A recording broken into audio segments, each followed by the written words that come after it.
call the June meeting of the Pitt County Board of Education to order. I'd like to acknowledge this evening and thank the audience. We have many audience members tonight, and we want to thank you for being a part of our meeting tonight. With that being said, we'll go with the Pledge of Allegiance with Billy Peden, and then our moment of silence with Word Forbes. Billy? Stand. I pledge allegiance to the flag of the United States of America and to the republic for which it stands, one nation, under God, indivisible, with liberty and justice for all.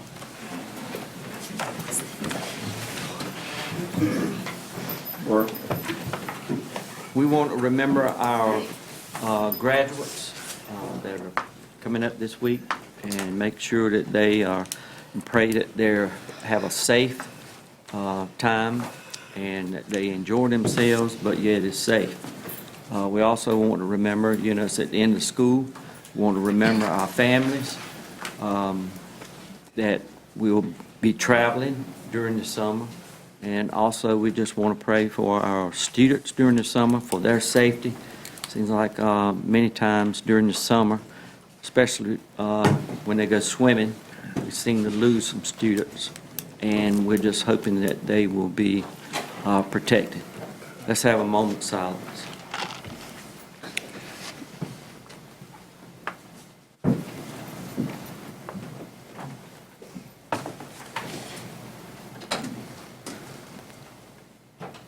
Dear Lord, we do thank you for this time to come together and meet. May your wisdom be with us, and we just pray that your hand of protection will be upon all our students, parents, and their families, and the staff of our schools. In Jesus' name, amen. Adjustments to the agenda. Mr. Chairman, I make a motion that we approve the agenda as stated. Got a motion, is there a second? Second. Got a motion and a second, discussion. By the way, the motion was made by Mark Wishart and the second was made by Mildred Council. Discussion, seeing none, all in favor, let it know by saying aye. Aye. All opposed, no. Ayes have it. Spotlight on teaching and learning. First up, Tim, where's Tim DeCreasy at? You gonna sort of lead some of this? Wasn't planning on it. Okay, that's fine. That's absolutely fine. Okay, first one then would be Brad Johnston with our Farmville Central High School boys basketball team. Where's Brad at? Right here, he's coming in. Okay, Brad, you're up.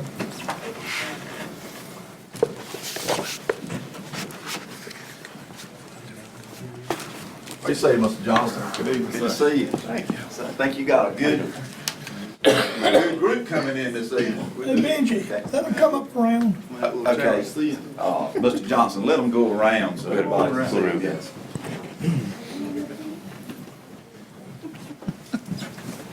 We started Marvel.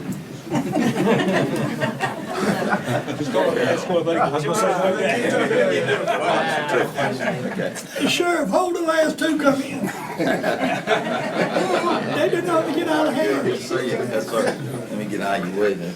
Okay. Oh, You go ahead. First of all, I'd like to thank the board and Dr. Linker for having us tonight, and I wanted to present Dr. Linker with a championship poster that we had done for the season. In my 15 years at Farmville Central, he's the first superintendent I've seen come to basketball games, and he didn't come to just one, he came to many this year. And just want to thank him for doing that. It meant a lot to me and my team seeing him there.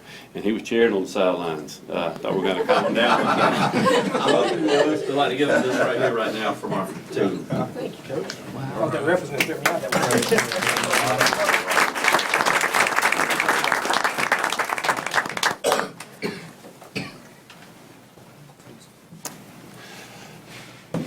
One other thing I'd like to say about our basketball team, other than the great season we had 3 guys signed scholarships this year. Since my 15 years, that'll be the 14th basketball student athlete that we've sent to college on a full scholarship. We have a junior who's already had multiple offers. So it's one of the things I'm proud of, that we're also sending guys to college with their college being paid for. I'll introduce them real quick. Trent Langley, Tyler May, he was MVP of the state championship Wait, game. wait a minute, we want to give them a certificate. Don't take my book. Okay, let's do that again, one at a time. Okay. Sure, if you walk around this way. Yeah, that might be the best thing.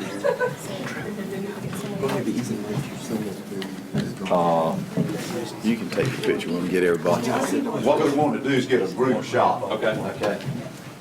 So Trent Langley. Langley, we'll get a group shot in just a minute. Congratulations to you, thank you for everything. Is your parents here? Okay, all right. Okay, all right. What ticket you on that bus? All right. Tyler May. Tyler May. While we're doing this, Coach, you got any special stories about any of these young people that you can tell us? I might get in trouble. Quan Knight. Mr. Chairman, I have a story to tell as soon as you finish. Okay, all right. DeQuan, congratulations. By the way, any parents here, or anything, we'd like to recognize them too. Okay, Jordan Mitchell. Jordan, congratulations. Okay. Nicholas Jordan.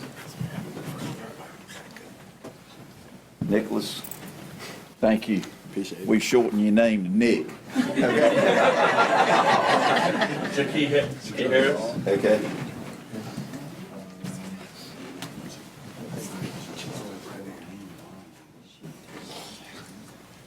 Chad Parker. Wait just a minute. All right. Congratulations. Thank you. Okay. Shad Parker. Shaft, congratulations. Okay. Michael Taylor. Michael Taylor. Thank you, Michael. Congratulations. Kayshawn Baker. Good Sean. I bet you were the center for the team, won't you? Bobby Daniels. Bobby Daniels. Bob, congratulations. And Big Alvin Grizzly. The rest of the guys had to work tonight. Okay, wait a minute. Al, congratulations to you. All right. And two of my sisters are with us tonight, twins, Ronald and Donald Reed. I'm telling y'all, sure are. Good to see you guys. Thank you. All right. Okay. First of all, we want to thank you again for a job exceedingly well done representing Pitt County Schools with state championship in basketball. I think that is outstanding, and we do appreciate you young men and everything that y'all have done to represent us in the best of light, and you're so well behaved and well mannered, and show yourself as great models and ambassadors for Pitt County, and we thank you so much for that. Mr. Gaskins, did you have something? Yes, sir. I happen to be refereeing basketball, football, when Mr. Reeds and Ronald and Donald were playing. When I ever did foul, I had a lot of technical fouls. I had a lot of 15-yard penalties, but they have mellowed over the years. And taken its toll on them. They have been involved ever since they were in high school. And I think they care a lot about these guys and what they do. So I want to commend them too, even though I have several run-ins with them. Well, if you ever notice at games, we keep Ronald at the end of the bench, keep the stats, we keep Donald at the front of the bench. So we keep Ronald the furthest away. I can't remember which one I've done it, but they were playing at Green Central, and the Green Central guy stole the ball and from one of them and run down the court. And one of them run down the court and kicked the guy in the rear.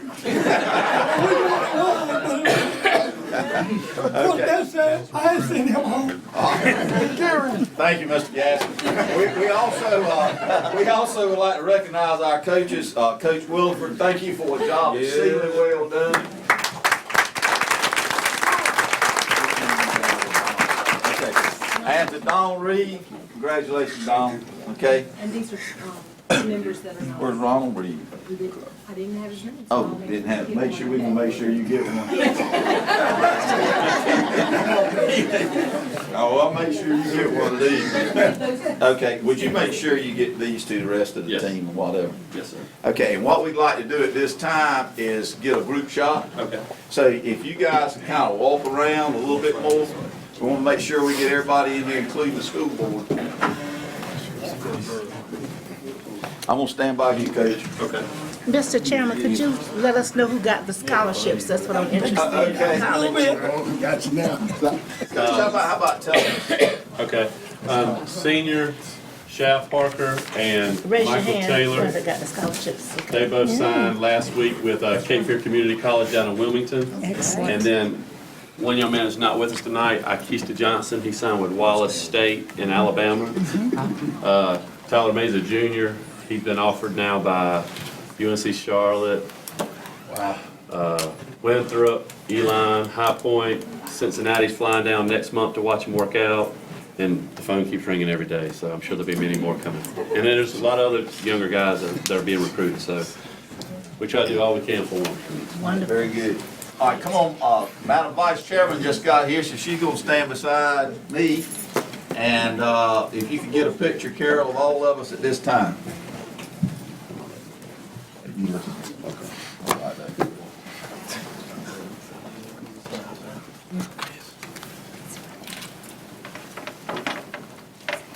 I think y'all need to get tighter.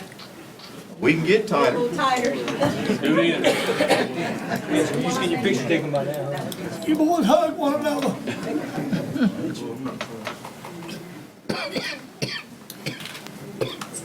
Okay, thank you very much. You that Karen? Yes, ma'am. All right, good job. Y'all go on back around that way.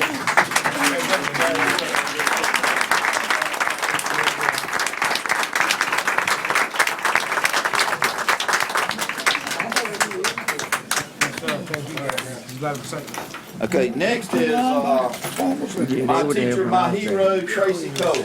Lay 'em out.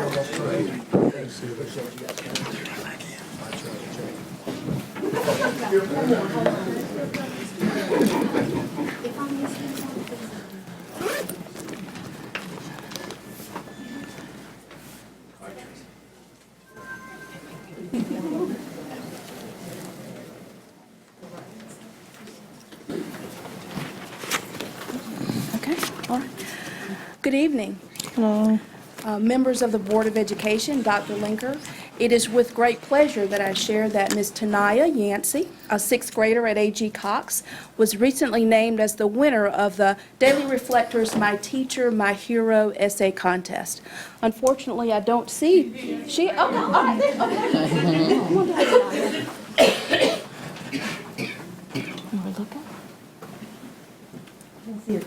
There you go. Yay.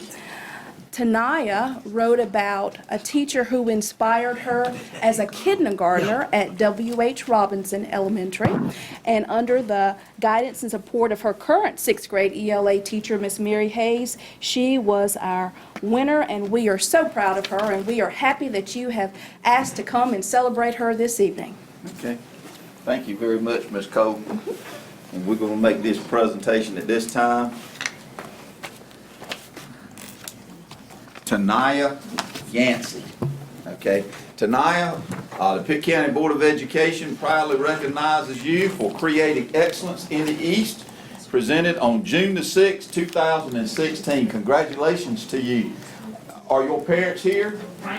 All right.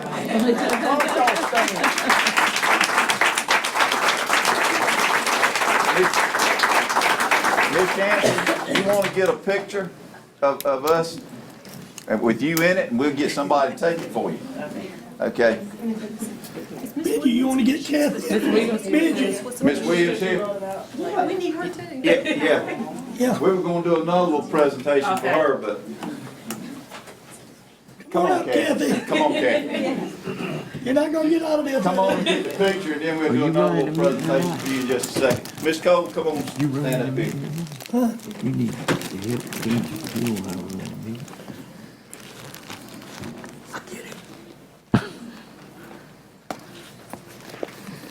That got that? Okay, thank you very much. Ask Walter, was he running the meeting? Was he running the meeting?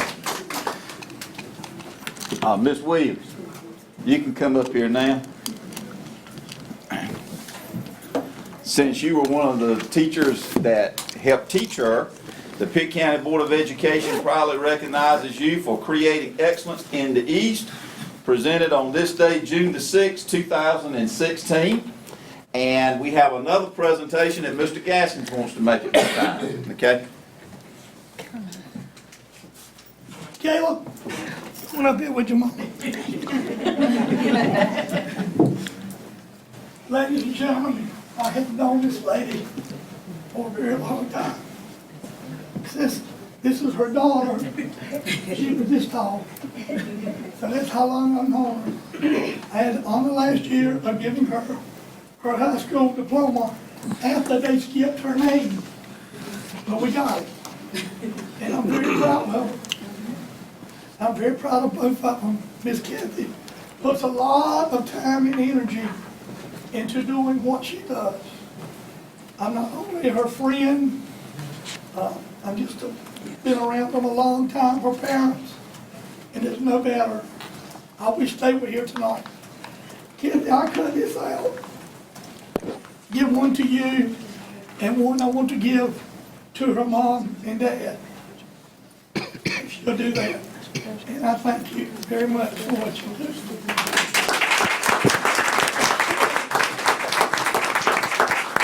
You want to get a picture of little Walter? Might as well. Okay. They don't have to do it in the It's a piece. Well, the whole interview, we don't have to do it. This is the space.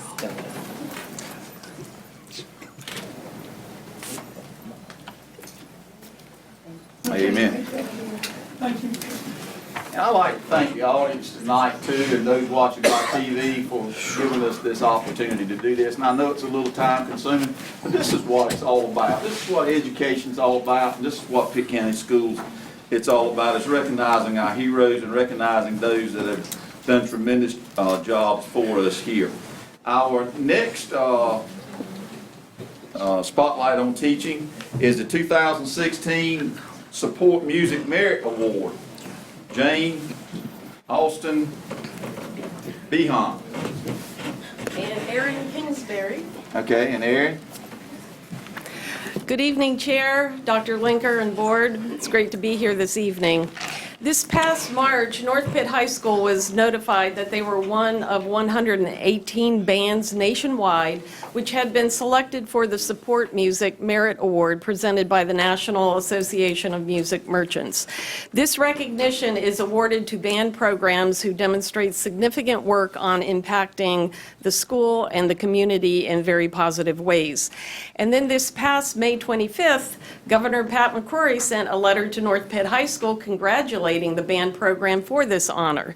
So how does this happen, to have a national recognition with the attention of our governor?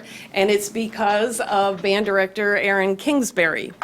Now, Mr. Kingsbury started work at North Pitt High School in 2012 with a band enrollment of 17 students. This coming school year, his band program has enrolled 92 students.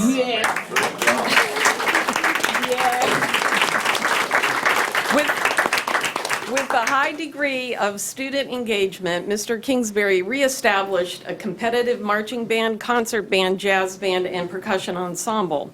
With the rapid growth of these programs, Mr. Kingsbury has been working fast and furious, organizing numerous fundraisers, gaining the support of his administrators, the arts programs in Pitt County schools, and building the positive relationships with his community in which North Pitt resides.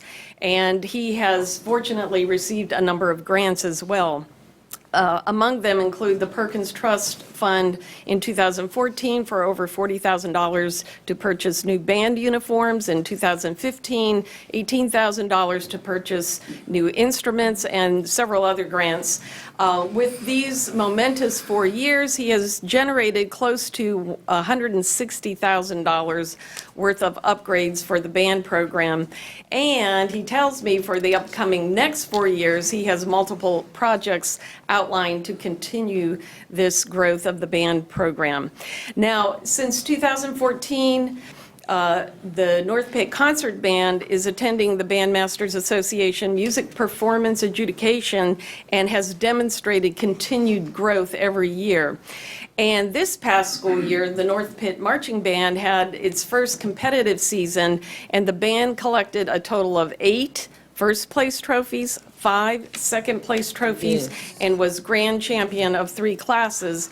During the marching season, you may have noticed that the band was a nighttime featured news stories on WNCT, and there were also a front-page article in the Daily Reflector. Now, Mr. Kingsbury has worked tirelessly to build strong relationships with the 4 incoming middle school band programs of Bethel, Welcome, Pactolus, and Stokes to become assimilated into the North Pitt High School band program. Mr. Kingsbury was named WITN Teacher of the Week and was named North Pitt High School Teacher of the Year this past October. And I cannot say anything short of this guy went into a situation and with vision and just sheer determination, a lot of phone calls, lots of emails, but a tremendous amount of support by Dr. Cato, his principal. And I'm telling you, when I visited out to North Pitt, his students love him. They absolutely respect and admire, and he truly is a wonderful educator, and for what he has accomplished in 4 years is just truly remarkable. So congratulations. Yeah. Thank you, Ms. Behan. Okay. Mr. Kingsbury, the Pitt County Board of Education proudly recognizes you for creating excellence in the East, presented on June the 6th, 2016. And thank you for a job exceedingly well done. 17 to 92 in 4 years is amazing to me. And that's fantastic. We thank you so much. We're going to get a picture right quick. If you don't mind taking a picture with me with me. And I'd like to take one too, Ben. Okay, come on. I'd like to be in this shot, please. Mr. Chair, when do they compete again? It's the new North Star. If there's a way you could send word up here, I know I would love to go to one of these competitions. I love those competitions. Absolutely. All right, great, thank you. Okay, Carol's gonna take our picture. This is fantastic. You get it with the chair and the vice chair. You know, you don't do that every day. Thank you very much. Okay, thank you. Call it anytime we get. Okay, awesome. Thank you, Mr. Behan. Thank you, Mr. Behan. All right, our next spotlight on teaching and learning is media recognition. Tim, you gonna do this, aren't you? I will have Okay, this. all right. All right, so we have 5 different media recognitions that we want to do. 2 of them have to do with Battle of the Books. So I want to invite in Ridgewood Elementary.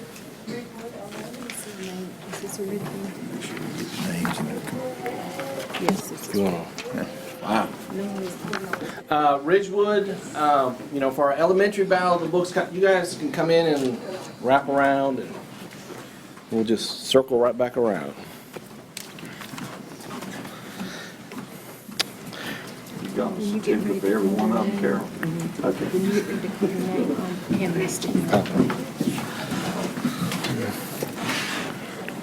So for our elementary competition, just to win in our district is a big deal because there's 20 teams.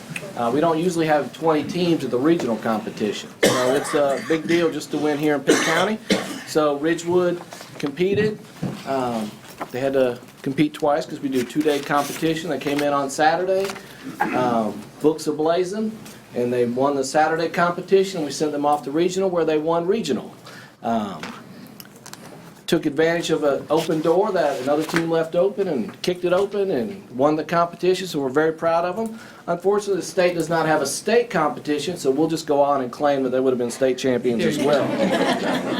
So I want to congratulate Ridgewood for winning the competition. Their media coordinator, Angie Edgerton, always has a competitive team. So what I'll do is I'll just call each student's name, and they come down and get their certificate. So we have Carolyn DeLeon. Carolyn DeLeon. Congratulations. Is your mother here? Parents? Where is she at? Where are they at? Okay, thank you very much. You come back around and just stand right there. We're gonna get a group shot in just a minute. We have Ben Swaggerty. Ben Swaggerty. Yeah, I believe he does have a little swagger in him. Congratulations. Your parents here? All right, very good. Thank you. Okay, good deal. We have Jackson Witchard. Mr. Witcher, this is Mr. Witcher's son. Come forward, Mark, and I'm gonna let you give him his certificate. Recognize your wife and your other child. My wife Courtney and my youngest son Davis. Be going to Ridgewood next year as well. All right, good deal. Okay. We have Ryan Davis.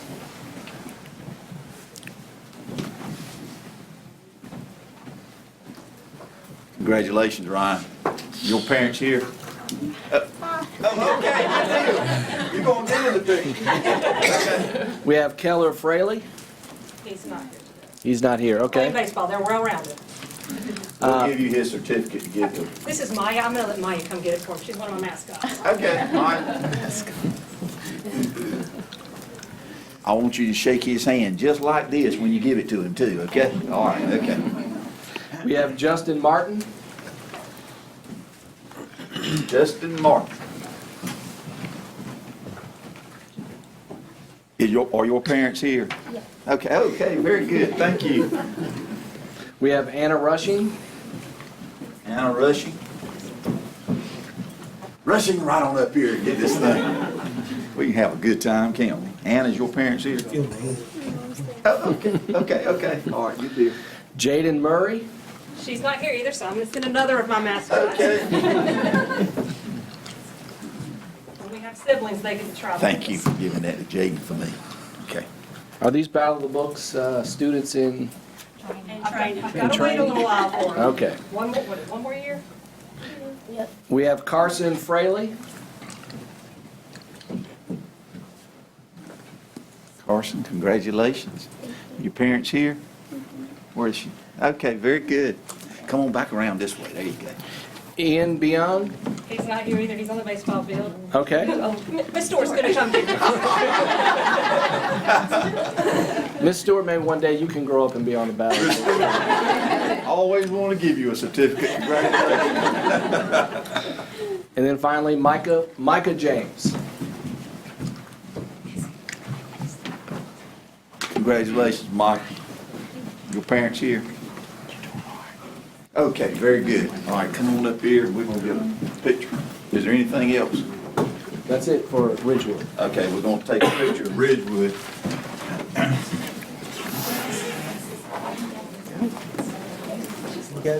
We want to see your faces. So make sure you smile big now. That's great.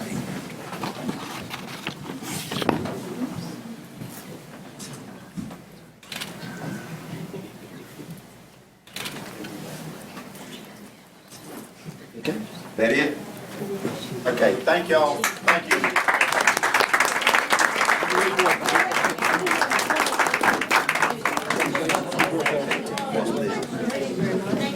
Be sure to read your brothers and sisters over the summer. Okay, Pope's Day. Yes. All right, next we want to recognize Hope Middle School and their Battle of the Books team. They too won our district and then went on to win regional.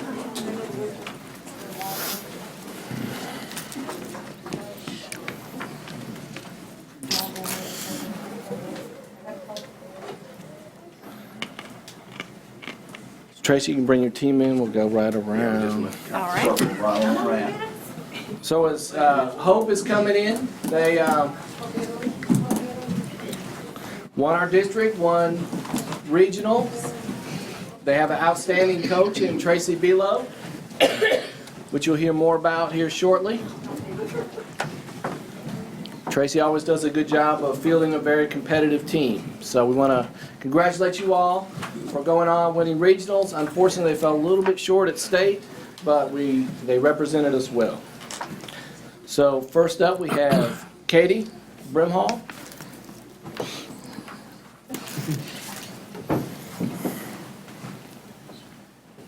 Katie, right Katie, here. come down here and then get your We'll let you certificate. circle right back around.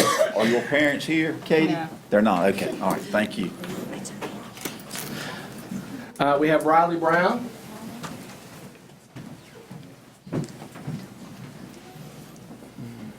Riley, congratulations. Your parents here? Yes, sir. Where are they at? Okay, congratulations. Thank you for letting us teach your child. Okay, thank you. Then we have Stokes Daniel.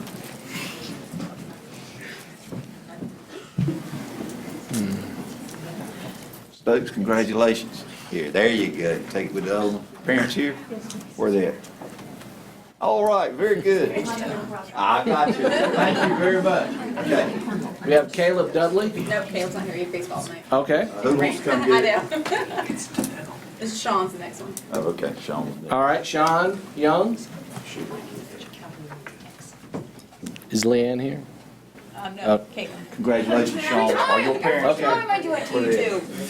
All right, very good. Thank you. Then we have Caitlin Kim. Caitlin, congratulations. Your parents here? Oh, okay, very good. Not very athletic, so be careful. Then we have Jenna Lee.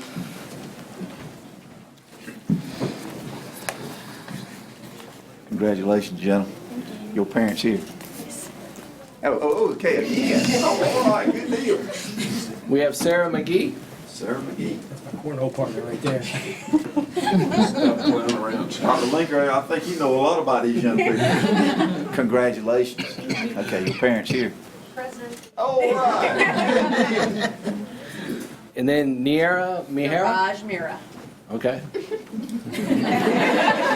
What I said, right? Niraj. You make sure you Niraj, pronounce yeah. his name right now. Niraj. Great job. Thank you. Your parents here? All right, very good. Thank you very much. And then John Paul Philpott. Oh, Phil. He has grown a lot. John Paul, congratulations. Your parents here? Okay, very good. Thank you. Go back this way. He has grown a lot. That it? Oh, let's, Yes, that's it. All right. let's, They weren't here. We're gonna get a picture of those for who? All kind of snuggle up together a little bit more, show a lot of This love. way, switch this way towards me. Make sure you tie your shoes Get before John you Paul in leave. there.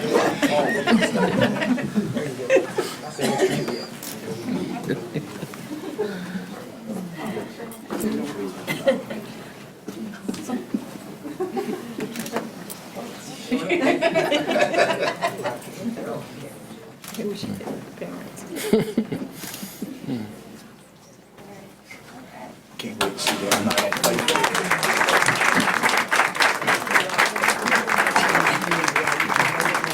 Okay, Mr. Greasy. All right, well, before we let Tracy Belo get out of here, even though she was the coach of Battle of the Books, and a lot of times we think of the media coordinator as, you know, somebody that helps check out books, run the media center, coach Battle of the Books.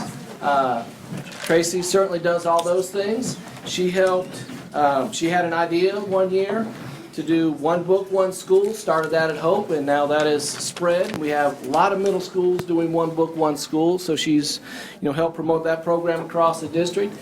And then she got, I guess, tired of doing one book, one school, time to move on to the next challenge, so she started working on history fair. National History Day, and she started that at her school, and working with those kids and building that up. She's done a tremendous job stepping outside of the media realm into another area, which we want our media coordinators to be the hub of the school, all things, to help all sides of the curriculum, not just English and reading, and she does a fantastic job for doing that. And also and that's not just me saying that, she has been recognized as the North Carolina for her outstanding creativity, commitment, and inspiration in developing student interest in history education, and has been awarded the North Carolina Patricia Baring Teacher of the Year Award.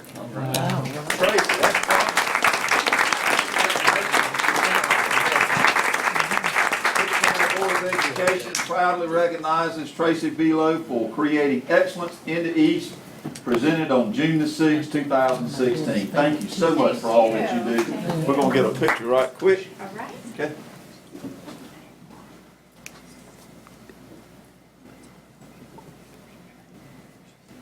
I like standing around excellence.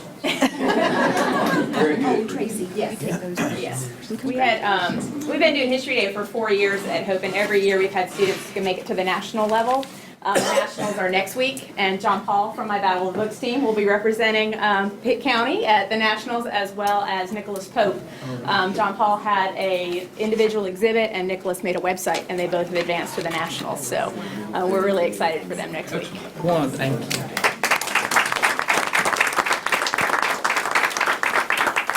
So as Tracy is the state Teacher of the Year, we want to recognize Jana Bullard from D.H. Conley. She's our Media Coordinator of the Year here for Pitt County and will be representing us next year.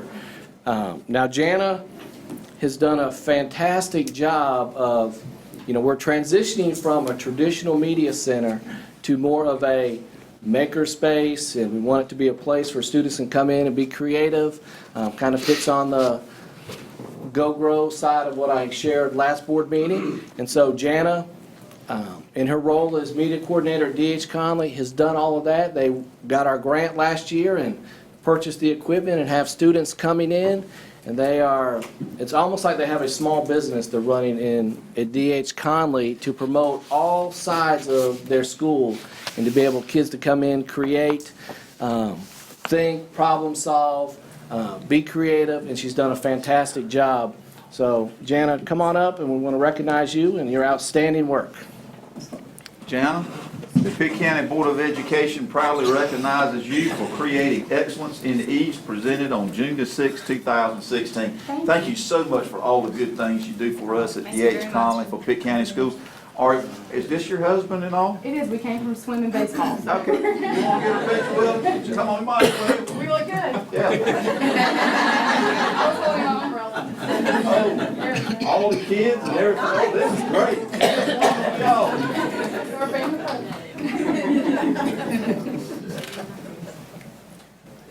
And I can really make you look good. All right, thank you. He needs him back. More than he's got. And then our last recognition is for a principal. Charlie Langley of CMEPS is our media principal of the year. He has done a fantastic job coming into EBS, transitioning that media center, with them getting the PISCO grant and having the makerspace, and he has done a good job of leading his media coordinator and transforming that program to really be a model of what we want all of the schools as they're getting in these 3D printers and this equipment. And if you had a chance to come and see when those kids did their presentation for their innovation class, it is fantastic. These are kids that get to come in and really problem solve and create an idea, and from first semester to second semester, they have done a fantastic job, and Mr. Langley gets a lot of credit for that and for so many other things. So he's not here today, but I did want to recognize him for being Media Admin of the Year. Let's give him a round of applause.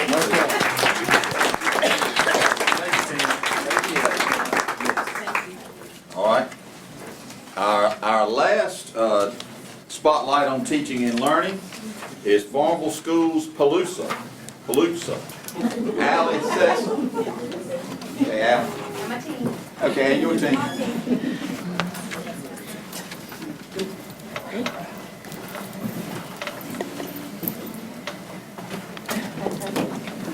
I don't know if it's gonna run or not. I'm nervous. You got a big team. Brad, you figure out a way to get in all these pictures, don't you?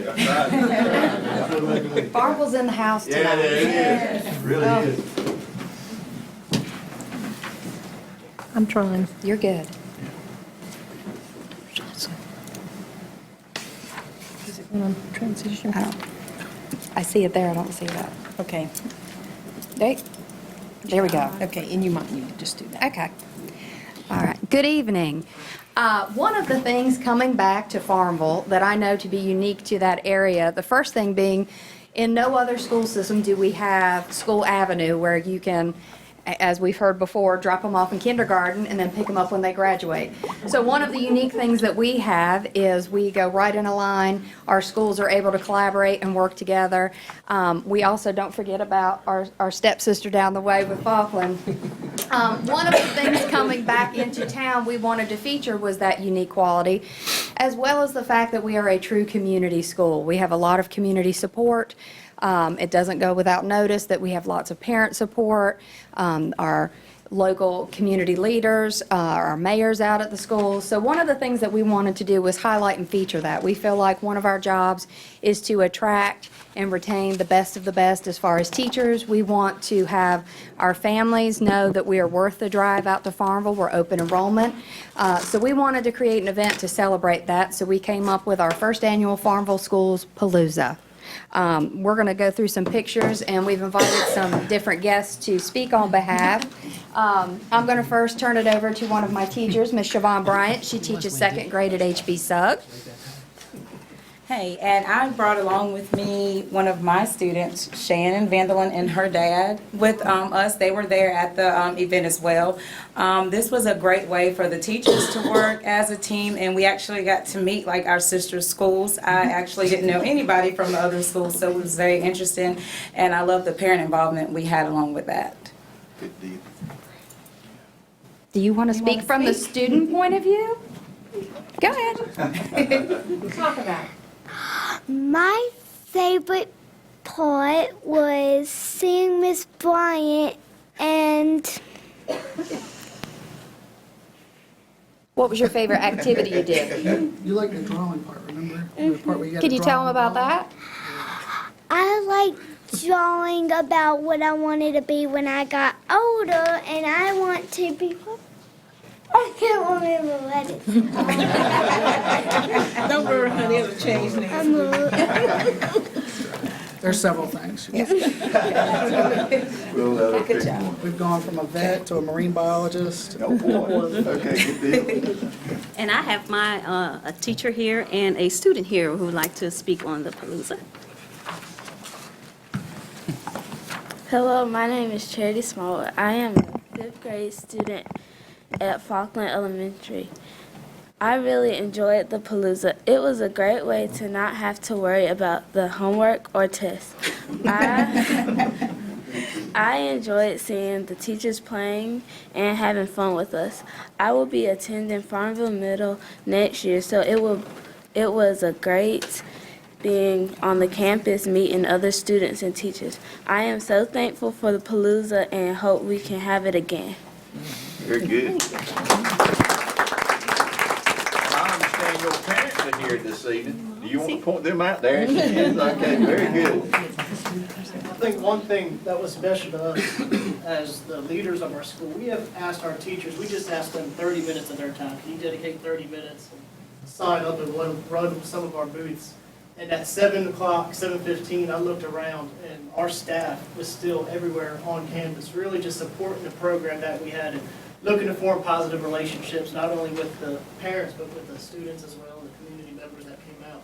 So I brought Miss Nixon Vines, one of our teachers out there in 8th grade, ELA teacher, she's going to share a little bit.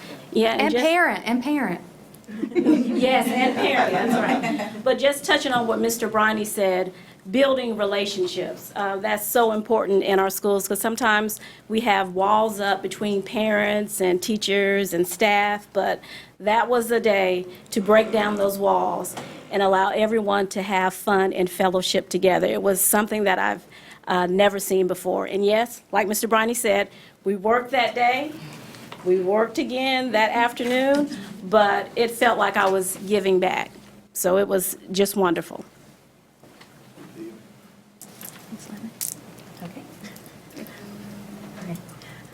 I'm Sarah Levin. I'm the media coordinator at Falkland Elementary School. One of the things that I really appreciated about the Palooza is it gave our students a chance to interact with the students that they'll meet in middle school. With our school being so far removed from the drop-off line of schools, it can be a huge adjustment for my students because they're going in with so many other students from Sugg Bundy. And the other thing was just the community involvement. This is my shirt from the event, but just the sponsors on this list to know that in our area, we had all that support for our students was just a wonderful blessing.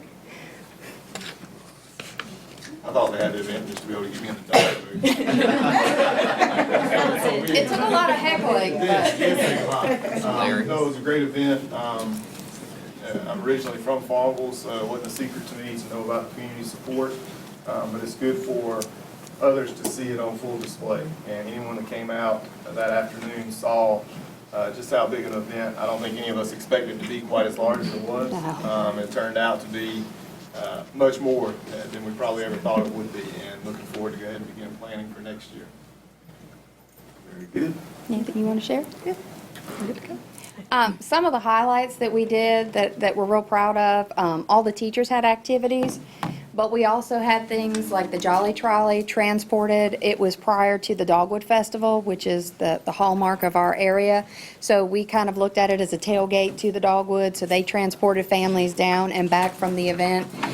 We also had bouncy houses, we had dunking booths.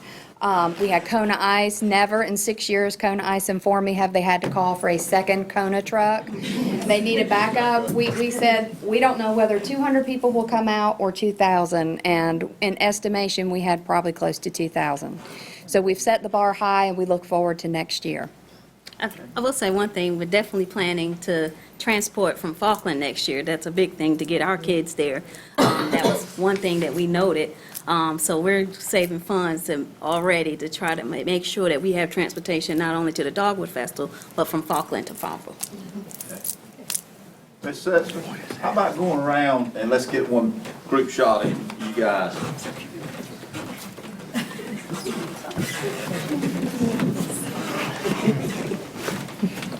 Does the parents come too? Oh, yes, she does.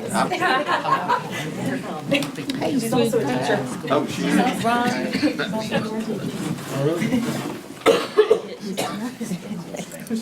Good thing is my shirt's big enough.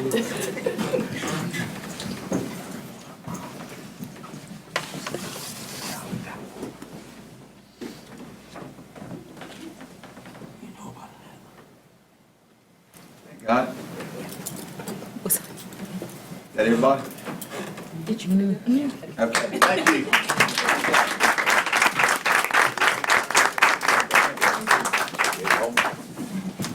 You recognize so many, I'm tired now. Thank you. I know, right?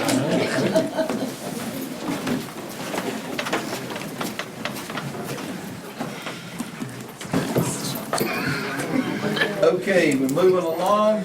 Our next part of our agenda is public expression, and we do have several this evening that have signed up.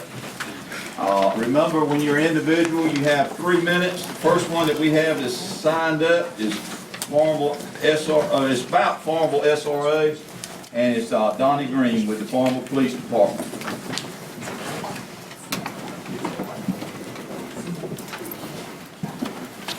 Excuse me. Good evening, board members. Dr. Linker. Real quick, I know that on the agenda, there's a discussion about the SRO, so I'm not going to go into a bunch of detail. I just wanted to let everybody know I've got some information on some issues with jurisdiction as far as what Farmville can and can't do. For example, what to do during a school bus fight. Training, having officers trained to be able to go into the SRO, into the high school and the middle schools. To talk about that, there's already a system set in place with Greenville Police Department. We're talking about doing exactly what Greenville's doing as far as SROs go. I've been in contact with the Corporal Hunt, who heads their SRO program, and gotten a bunch of information from them. The biggest thing about the Farmville Police Department taking over the middle school and the high school is community involvement. I've been in Farmville for 23 years. Of that 23 years, I've coached direct sports for 18. A lot of these boys that were just up here today, I've coached through baseball or basketball or football. And you do that and you become vested in the community. You want to see kids do good things. You want to be a part of their life. You can't do that if you don't have Farmville ties. Having a Farmville police officer in a Farmville school dealing with Farmville kids certainly makes a huge difference. We talked about a 10-month, 2-month contract. For those 2 months that the school system is not paying for police officers, those 2 police officers are out in the community. They're riding to the housing authorities. They're, when we have our community fun day, they're out with our community, at our community fun day.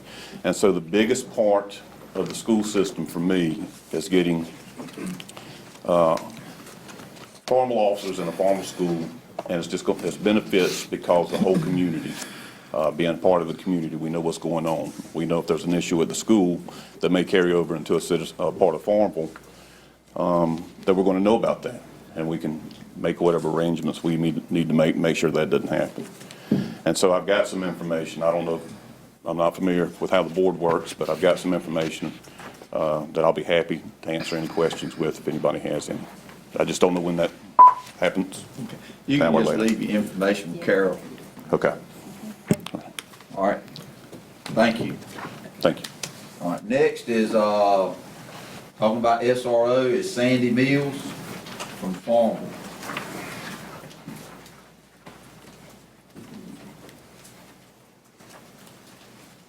Good evening, everyone. I am a mother of 3 boys that go on the Avenue. I have a son at 70 Bundy, I have a son that's getting ready to go into Farmville Middle, and I have a son that's at Farmville Central.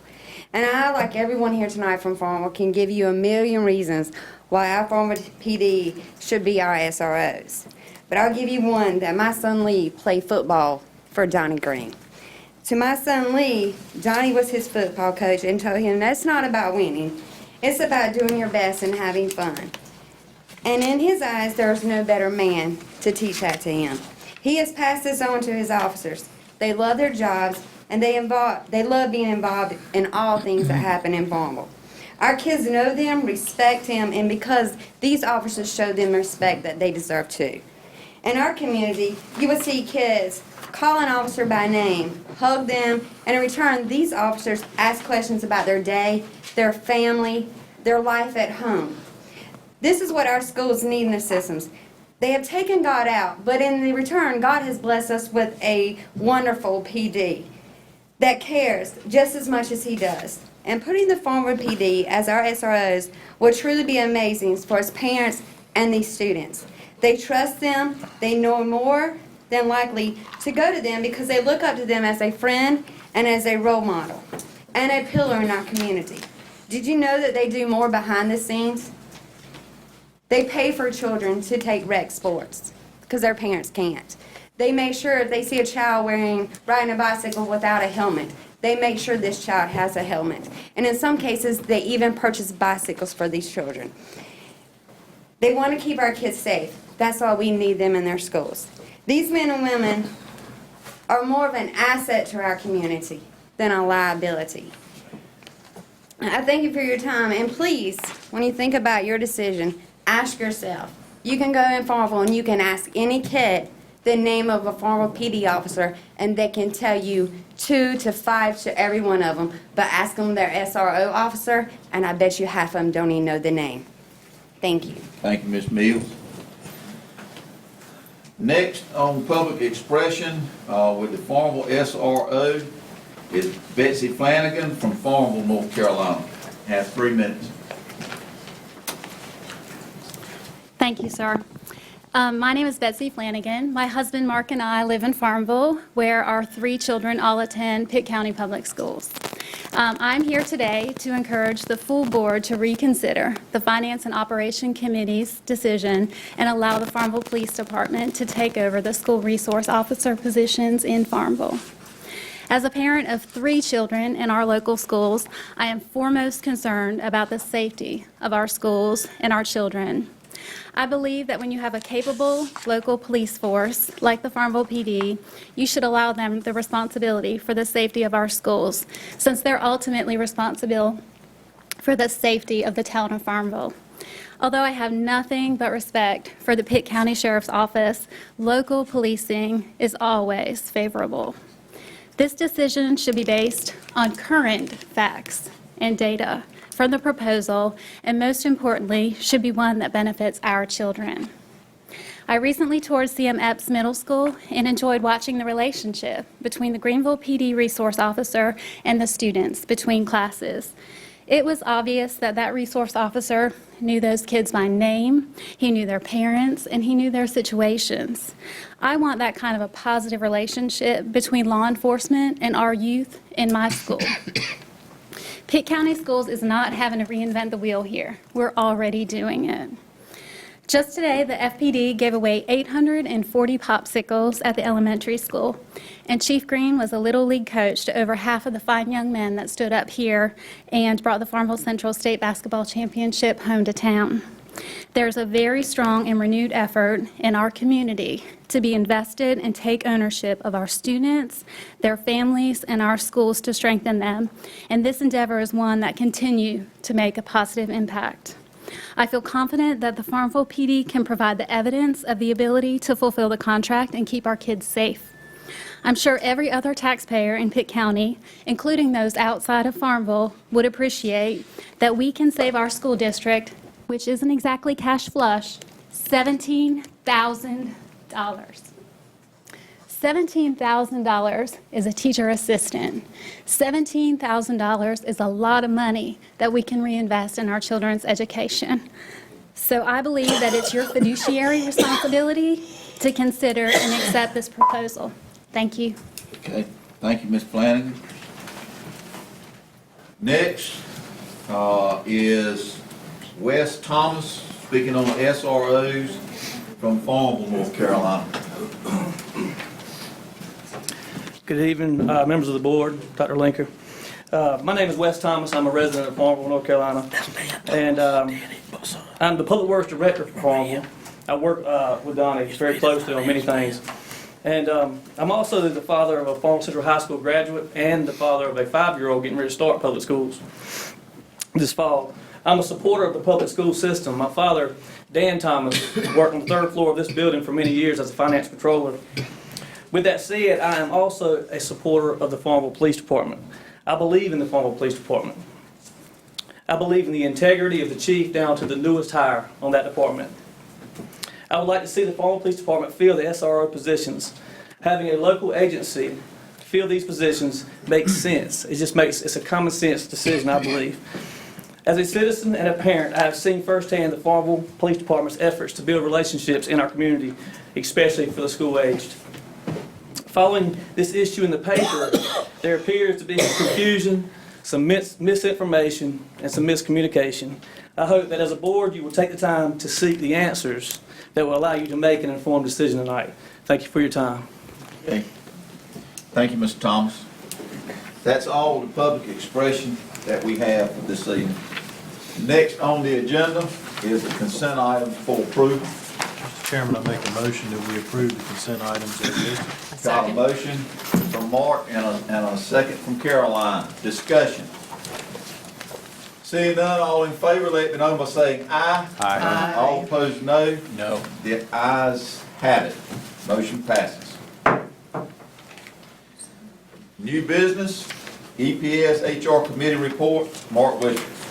Thank you so much, Mr. Chairman. At this time, I'd like to ask Ms. Olmstead to please come forward. She's already there. Good afternoon. So efficient. Good afternoon, board members, superintendent. Good afternoon. We just had our EPS board committee meeting right before this meeting, and there were 3 agenda items on the agenda. And so I'm going to speak to 2 of them. We're going to ask Beth Ann Trueblood to come up after I finish with these 2 and seek approval for the CTE plan. The first 2 items that we covered were a discussion and an update from the Student Services Lead, Shonda Cherry. Basically, she went through the updates on what's happening with our discipline. She's developed a discipline task force that's meeting to look at the different activities. What we're seeking is a reduction in our suspension rates across the district and how best to do that. The task force is looking at, right now, the data that's being produced from our Educator's Handbook, which records and logs all of the different offenses and what we do about them, the possible causes of these. They've looked at research about what is best practices. They've actually are using some of the guiding principles from the U.S. Department of Justice. They've surveyed administrators about their present concept of and ideas of how we're handling discipline. And then the next steps, so they will continue with conversations and topics for staff development, also including some stakeholders into those conversations. The second item that she discussed was the school-based mental health services that we are bringing into the county. This past year, we had three service providers through Trillium that served our K-5 students in mental health services. This year, we're going to open that up to pre-K-12. We've had 5 that's been approved on our list, and so we're waiting to see how we will assign those out to the different schools across the district. What these providers can do is, through Medicaid services and stuff, they can seek out their clients at the school base with parent permission, and then follow through with some services. They're more therapeutic than what counselors can do. And then it's a time saver as far as instruction goes, because if the provider's at the school, it takes 30 minutes rather than having them check out and be gone for 2 or 3 hours. And also, it's more consistent. So she reported on that. The second item that was discussed at the committee meeting is the first discussion that we're having on the revision of our policy for procedure for instruction of reproductive health and safety education. There's been some law changes in what we have to do, what we have to roll out as far as sex trafficking, and so our procedures need to be matched to those and merged with those, and also about some concerns on when we teach different aspects of sex education. So we're in the first discussion points with those. We'll be bringing it back up at the next board meeting very briefly on June the 27th to talk about some more of the procedures after we've tweaked some things that the board recommended, that the board committee recommended. And so if there's no questions? I got a question. Okay. Yeah, go ahead. Word. With regards to sex education and so forth and sex trafficking, are the parents being notified ahead of time? Because I've had parents call me and they haven't been notified. If I could answer that question, we talked about that at length in the committee meeting. One of our concerns about that was the state sets forth a curriculum, as they do for all standard course subjects that are taught in the state. One of the individuals from DPI recommended that we place locally adopted in terms of defining the curriculum. It may be locally adopted, but it's the state curriculum that we're adopting in terms of the scope and sequence of the grade level where it's taught and the material that's taught at that grade level. So it will be utilizing the state curriculum, but what we have in place in Pitt County is the opt-out, where parents have the ability to opt out of what their children have in terms of what the curriculum is. The curriculum is also available for review. Any parent has the ability to go by their school's media center and look at the policy and make a decision for their own as to whether or not they want their children to be taught that curriculum and material. And that will be provided to every parent up front. We were very clear about that in our committee meeting, that we wanted parents to have that informed consent in terms of what their children would be taught. So does that answer what your question was? I originally thought we already had something in place like We that. do. And I'm just saying that I just think we need to make sure that the schools are sending that letter out where Well- parents can opt out. And we talked about doing that during the first few days of school, and we've even come up with a mechanism in committee where, like for directory information, where students have the ability now to opt out, there's going to be a page with every choice that parents can make at the beginning of the school year, and they can check, yes, no, we do want this one, kind of an à la carte choice of Yeah. what they want to make for their children. So That's good. we're going to streamline it so parents can make those informed decisions. Thank you, Mark, for clarifying that. Thanks, Word, for the question. That's an important question. Okay. Anything else? I'm going to ask Beth Ann to come up and seek approval for the CTE plan. Okay.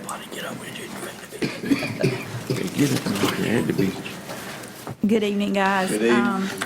As Ms. Olmsted said, I'm seeking approval for the local plan. In your packet, you should have this nice packet for your reading pleasure, but I wanted to highlight some things that we do in here. with the strategies. In this plan is the strategies that help us to gain these accolades for our students. And if you look at the blue sheet, this kind of highlights in your packet, it highlights what the strategies that go along with the achievements that we have on the blue sheet of paper. For the first thing is recruitment. In this, we talk about some activities in the big packet. We talk about activities for recruiting students. Well, this year, we recruited a lot more students than in the past, and we had over 8,900 students that took CTE classes in middle school and high school, which is phenomenal, and we're really excited about that. Also in this book, it talks about all the credentials that our students earned. This past year, our students earned 3,305 credentials in 34 different areas, okay? These include hunter safety. These include certified nursing assistants. These include pharmacy tech, Microsoft Office. You know, there are 34 of these firefighter technology programs that the students earn credentials for. Our CTSOs, our career and technical student organizations, are really big for us. And this year, we had 14 first place winners in FBLA. We had 2 DECA first place winners. And we had 6 first place winners in Skills USA that went on to nationals to compete. Partnerships are really, really important for us, and we've been partnering with Pitt Community College for years. One of the biggest changes that we did this year is the last one, which talks about boots on the ground. We took teachers and math teachers, science teachers, administrators to PCC to look at the industrial technology department. And they had hands-on activities to see what kind of programs Pitt Community College had. After we did that for one day, we took those same group of teachers to Dyneema and Hyster-Yale to see how it all tied in together. How the programs at PCC help our economy by allowing those students to learn the trade to go to work at our advanced manufacturing industries here in town. And that was really an eye-opener for some of our administrators and our teachers. One thing that came out of that is we're working on putting a welding lab at Farmville Central in the near future. So we're really excited about that. Another thing that came out of that was a pre-apprenticeship program that we are working on now. We're in conversation with our businesses, and we're looking to recruit juniors to start a pre-apprenticeship program with the Department of Labor and working in our industries so that they can continue with PCC in industrial maintenance and hopefully land a job. Because our employers are saying, we need technicians, we need industrial maintenance. And so it's our job to provide our students with those skills. And so with an avenue from our high schools to the community college and then to work. So we're really excited about that. Last year we had a fiasco with ThinkGate. We have transitioned to NC tests, which has went wonderful. We did online testing and it has went really, really well, so we're super excited about that. The other addition that we're having this school year is we're going to put a STEM lab at North Pitt High School. That is on the way, that is on the truck to North Pitt, and it's going to be installed this summer, so we're super excited about that transition. So we are seeking approval for all the strategies to make all these great things happen for our students. Does anybody have any questions? Mr. Chair. Yes, I Sean. move we approve this application for CTE state and federal funding for 2016-17. Okay, I got a motion from Sean and a second from both Mary and Mark, so you figure that out, Karen. Is there any discussion? Mr. Chair. Sean. I would just like to say, Ms. Youngblood, you know, in all my years being on the board, which has only been so many, I continue every year to be more and more impressed with the CTE in Pitt County compared to 2010 till now. I can't say enough good things. I know I've had multiple conversations over the years with Benji Forrest in particular about it. Just thrilled. Great job. Thank you. Thank you. Anybody else got any discussion before we vote? I want to thank Beth Ann too for and Sean, thank you for mentioning that, because it is amazing that And I'm very well pleased that we continue to expand those efforts in career technical education. It's so important. And it might be different, but it's not second-class education. It's a tremendous education for our young people to have. And we thank you for continuing to do that. The only thing I was just to suggest is to continue to emphasize that student organization. That's really, really vital to give them that whole concept of learning. Any further discussion? Seeing none, we'll proceed to vote. All those in favor of this plan, let it be known by saying aye. Aye. All opposed, no. The ayes have it. Motion passes. Thank you. And I would be remiss as chair, I needed to make sure that we understand back on an item with consent items, that passed by a vote of 8-1. Sean voted against that. Okay, all right. Okay, moving on. Finance Operations Committee report. Worth. Matt? Whichever one.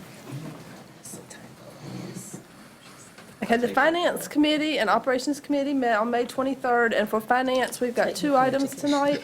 We have the 2016-17 interim budget resolution, and basically this authorizes an interim appropriation for the purpose of paying salaries and ordinary expenses until we have the adoption of the formal local, when we get our stuff from the state, then we can have our budget. So until that's approved, we would ask for approval. Motion to approve 2016-17 interim budget resolution. Got a motion by Worth and a second by Caroline. Is there any further discussion? Seeing none, all in favor, let me know by saying aye. Aye. All opposed, no. The ayes have it. Motion passes. Okay, the second item we have tonight is the approval of the audit contract for 2015-16. We're requesting approval that Carr, Riggs, and Ingram perform the audit.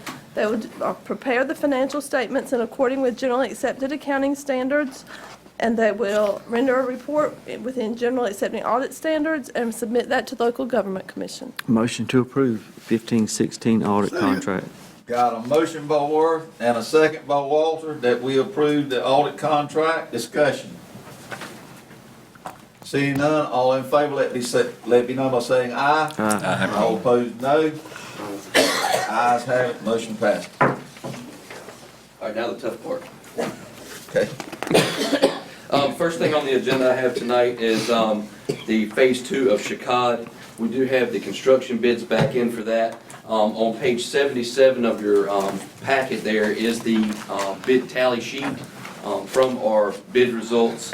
The low bidder for the Chicod Phase 2 expansion of 61,000 square feet is Farrier & Son Construction out of Farmville, North Carolina, with a bid of $11,700,000. Tonight I am seeking approval from the board to award this to Farrier & Son once the county has told us that the LGC has given us the green light with our money. They did do some more work this morning on that with us, with the county commissioners downstairs. They did another approval. We are still looking to have money in hand mid-July. So I'd like to have this ready to go, so when we do have it, we can tell Farrier & Son that we're ready for them to go. Mr. Chairman, I make a motion that we approve contracting with Farrier & Sons Construction for the award to general contractor, as the award to the general contractor for Chicod School Phase 2. Second.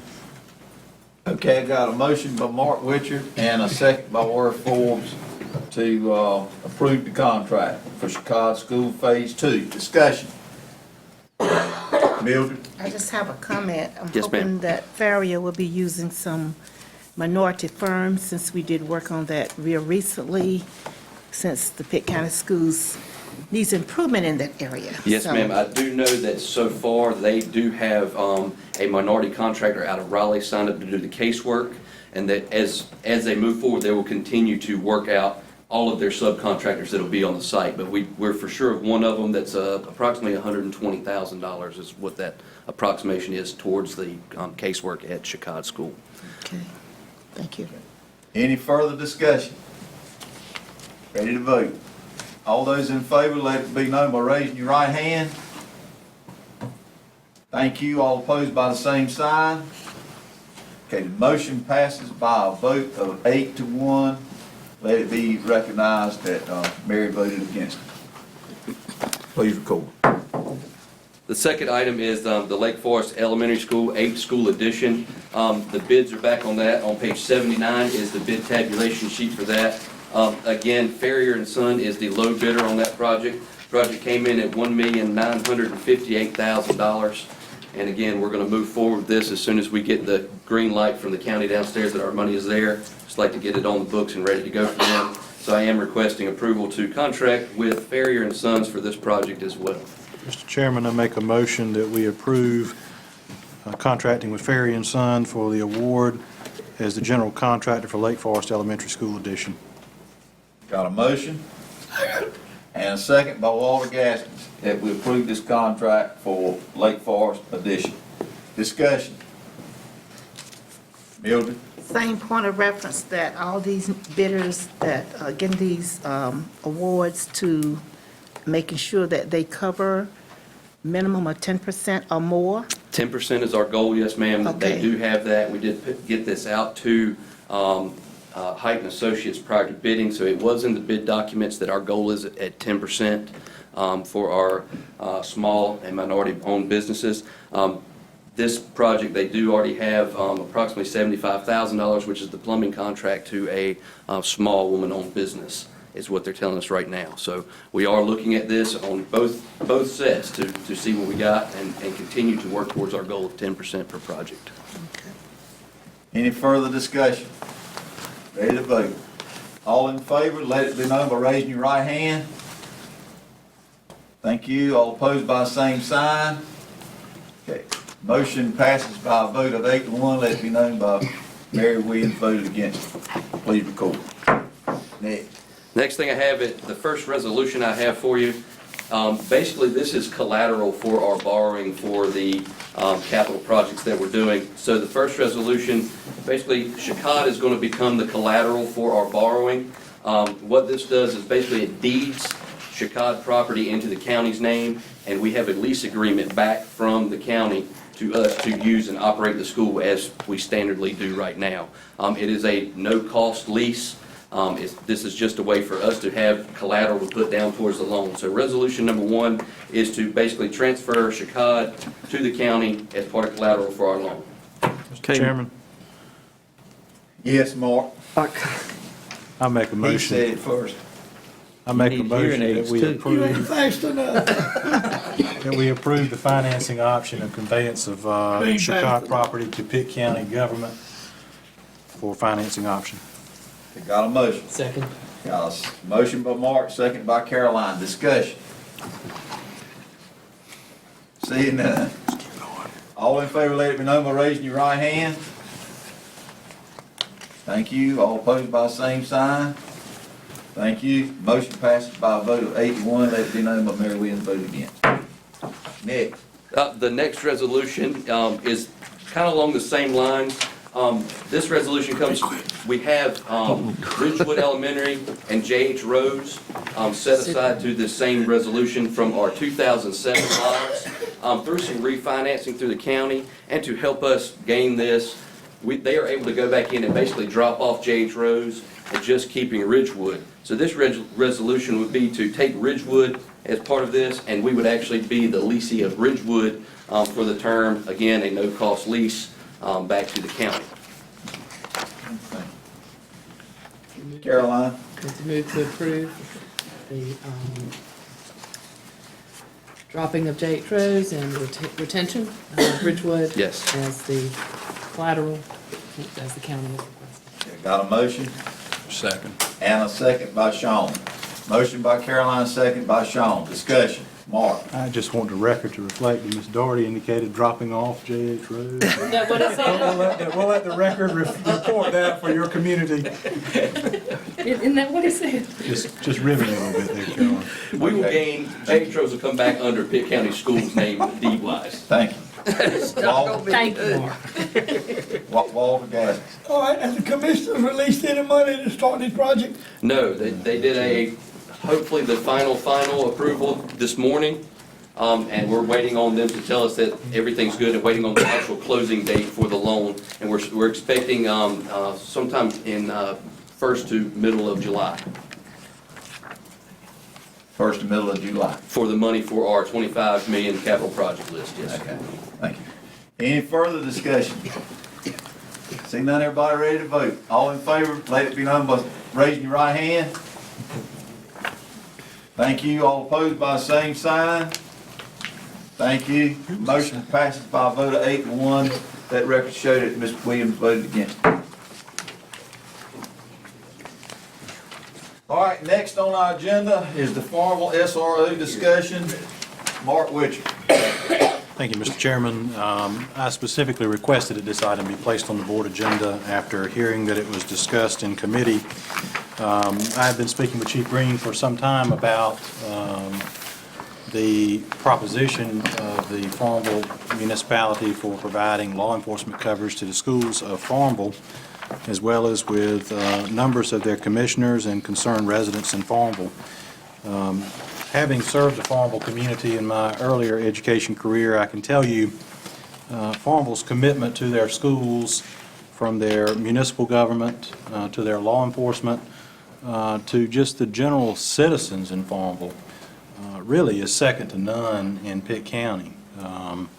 From their original coalition of Farmville Area Coming Together for Schools, FACTS program, Farmville has a long history and heritage of supporting its schools. I believe it's one of their principles, a number of them mentioned tonight.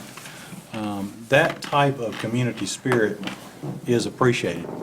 And when I learned of the opportunity for law enforcement to become involved in their schools, the first question I had is why and how much?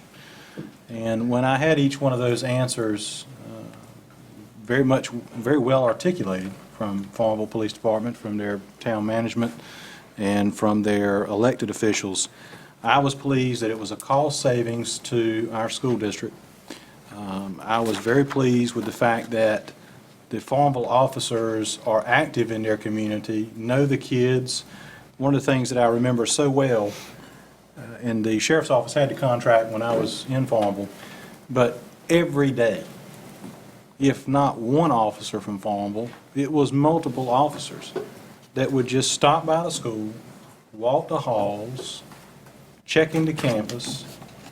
They didn't have to do that. They weren't being paid to do that by Pitt County Schools, but they did it. And they became acquainted with the staff. They became acquainted with the students. And so, to me, that history of Farmville being active in the schools is already there. I'm satisfied with their spirit, what they do for our schools, their professionalism, their accreditation is second to none. That's not to say that I have any issues with the Pitt County Sheriff's Office. The Pitt County Sheriff's Office is a professional organization. They do a wonderful job. In fact, Deputy German's here tonight, my dance partner at all the proms that we hosted. Outstanding job. I can't tell you the dance moves that she taught me, but outstanding work from the Sheriff's Office. But the one-up to me is Farmville officers knowing the kids, being available. When the day closes, those guys are still in the communities, knowing what's going on, and are able to translate that back to the school in terms of keeping a watchful eye out for the kids. And that's important. Deterring kids from getting into trouble. That's very important to me, and being proactive from keeping our kids from getting into trouble. And that's what they are about, as well as the other law enforcement organizations as well. But to me, this is something that just makes total sense.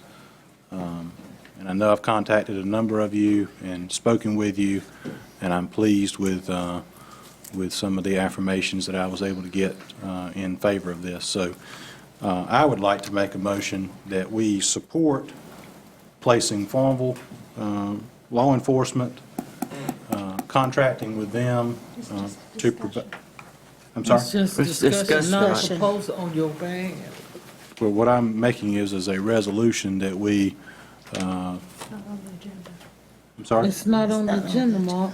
If I may, as chair, we've got discussion on the agenda, and in the packet it says board action may be needed. You could entertain a motion to add an item to the agenda. Mr. Chairman, I'm making a motion that we, Wait a minute now, do what again? To add an agenda item to a consideration of the SRO, the Farmville SRO situation, or contract, SRO contract. Since it was on the agenda, it's just a discussion, the board could certainly vote to put it on as a consideration of an SRO contract. Okay. Mr. Chairman, Madam Attorney, I'd like to respectfully ask how we're going to do that, because we've approved the agenda. Would it take a 3/5 supermajority of the board in order to revisit the agenda? If I may, Cynthia, you've got on the agenda Farmville SRO discussion. According to Robert's rules now, out of discussion may come a motion. So therefore, if a board member would like to present a motion, I don't see anything out of order about that, particularly because in our packet, we say that we may have action occurring tonight. Now, I might be ruled out of, somebody might be able to appeal the chair's decision. To appeal the chair's decision is amendable, debatable, and requires a majority vote. Well, I make an amendment that we, what you just said. That we appeal my decision. Yep. Okay. Well, I hadn't made a decision yet, Mary. Just in case. I'm trying to find it here What on I want- Robert's a rules, question I've got because I is- don't have my. We approved the agenda. I looked up there and I didn't see any action on the agenda. We approved the agenda as is. But the issue. There would have been, I would have thought, you would have made a decision to add something that there could be action taken. No, I didn't think that we needed to do that, because it says on the It item says here, itself. discussion. But when you go to the, inside the book, it gives indication that a decision may be taken in terms of the motion. Yeah, I would, if I have to make a decision, I will tell you that, and if y'all want to appeal it, as Mary suggested she may, I will tell you that the way I'm leaning right now, according to Robert's rules, is that we do have on the agenda discussion. Out of discussion always may come motions and amendments to the motion. Because we I see always nothing out of discuss, order about that. we always discuss the personnel report, and we always make a motion to approve the personnel report recommendation. Usually if there's an action item, we say that it's for consideration rather than a discussion. But it's just whatever the board feels makes, the public that gets our agenda, if they understand it, that it's something that it could arise a motion out of that, that's fine. Mr. Chairman, I called a question of what my original motion was. I make the motion that we approve contracting with Farmville Police Department for purposes of providing school resource officers to the schools located in the jurisdiction of Farmville. I'll second. Okay, got a motion by Mark and a second by Billy. Is there any further discussion? Well, we are now going to discuss the actual motion, whether there's, Yeah. whether there's, not whether there's a motion or not, correct? Correct. We're actually discussing this motion. Mildred raised her hand first. I have concerns that, I think we're setting a precedence because we have, 10 municipalities in Pitt County, is that right? Is it 9 or 10? Anyway, we have other cities and towns in Pitt County. I haven't counted them up lately, but it's about 9 or 10. Bethel, Gramston, Simpson, Police Ayton, Department. Winterville, Grifton, Farmville, Falkland, all the areas that have police officers. Falkland doesn't have a police department. And so, and then, of course, the Greenville Police Department is, started this many, many years ago. And later on, it was decided that the Greenville Police Department work with the sheriff department. And so that's what has been going on, and I don't see a real issue with that personally. I understand what Farmville is saying in terms of wanting to work in the schools. Well, they've already been doing that, so why not just continue the great work that you're doing? That's fantastic. Well, for my whole history of this, I was on the Greenville City Council when the whole thing came up many, many years ago. And to be honest with you, I didn't want to see any SRO officer in the schools, period, because at that time in our county's history, no one had really been trained to really work with young people. And the big concern I had was that resource officers at that time was causing our children to get records as children. And it was very painful to see these jails being filled up across this county and the United States of America with minor things, even when it came to children that were in middle school being taken to jail and getting records that they could never get sponged, and it's messing children's lives up forever. So back in that history, I had a real issue with it. At that time, it's good if the police officers and the sheriff department working with our children would do, even today, more prevention, because we have a whole lot of history of children got some serious records as little bitty people. And I think sometimes adults, police officers, sheriff department included, that forget that these are children. And principals, I think, need to be doing a better job of doing some sort of old school stuff.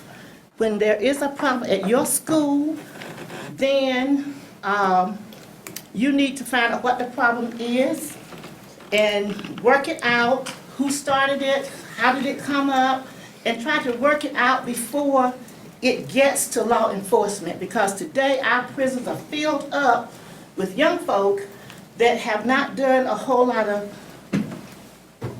things that they need to be there for. So that concerns me, that a lot of children's lives have already been affected. What I would love to see done tonight, I would like to discuss it. I'm giving you my opinion.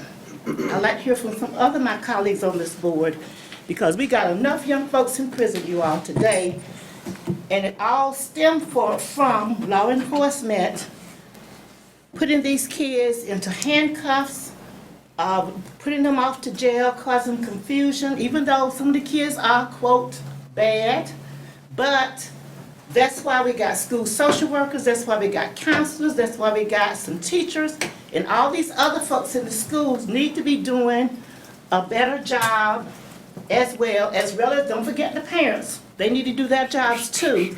But the bottom line is, I think we need to discuss it more, and I would like to see some data from the Pitt County schools ever since we've had resource officers, how many children and at each grade level have been put in jail, got records that are going to be there for the rest of their lives, and they won't be able to become productive citizens and adults in our society.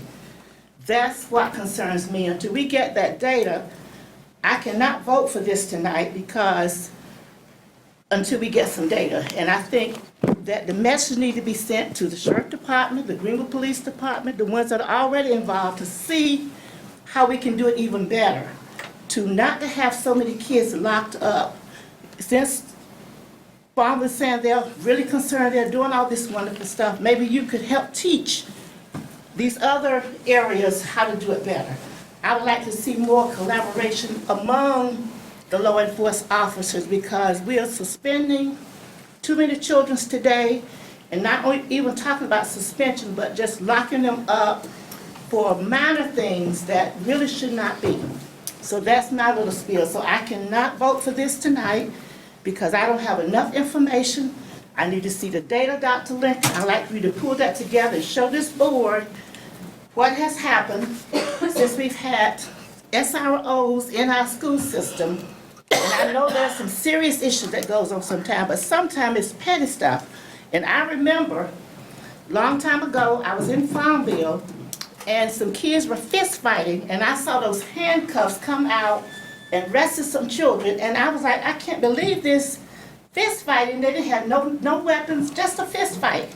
This happened in the beautiful city of Farmville. And I don't know, I guess it was just the Greenville folk there at the time, Greenville police officer, whoever was there.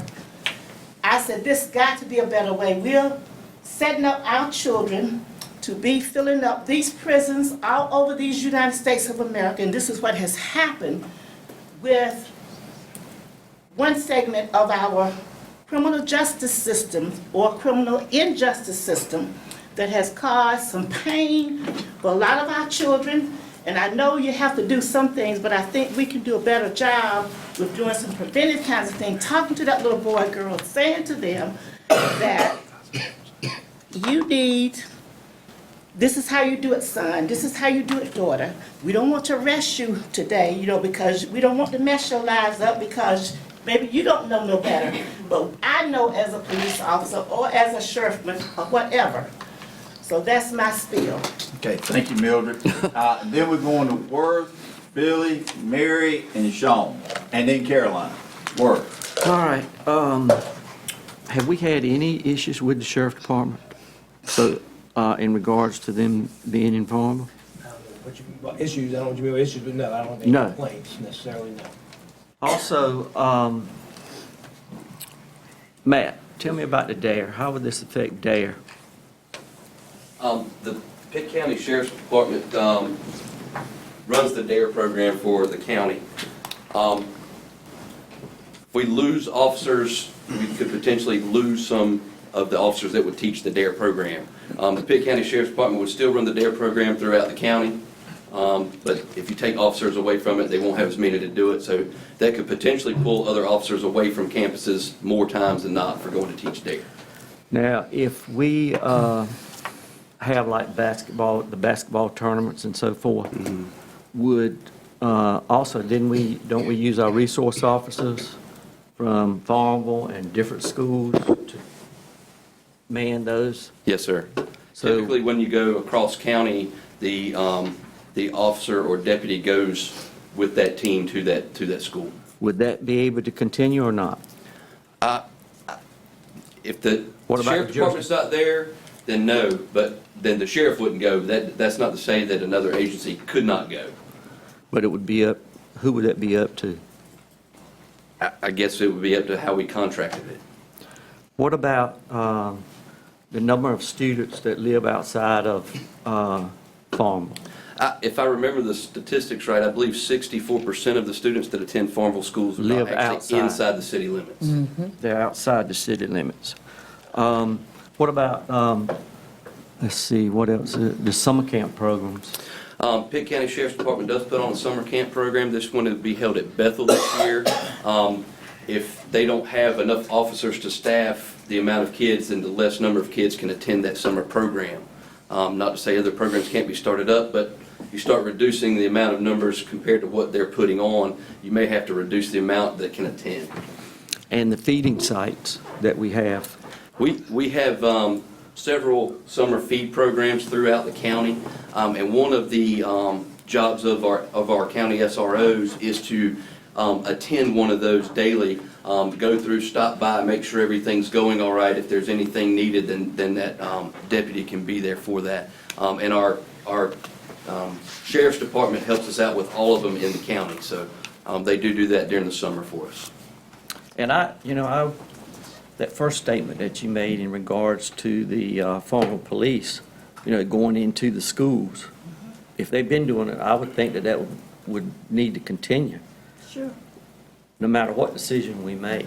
And I just think there could be a good working relationship with the sheriff department and the Farmville police to even help the schools be better, have both agencies, Farmville Police as well as keep the sheriff department like we have in the past. But that's just my, and I have nothing against the Farmville Police Department I don't either. whatsoever or the community. Okay, that, That all the does. questions answered. Okay, Billy? You know, we all need to sit around this table. We were all elected as board members for the county, not just for Fall, not just for Bethel or anywhere else. We all elected for the whole county. And we need to be consistent, Mildred. We got the city of Greenville handling schools in Greenville. Now, how you gonna tell the Farmville now that they can't handle their schools in Farmville when the city of Greenville now is doing the, Greenville Police Department is doing the city of Greenville?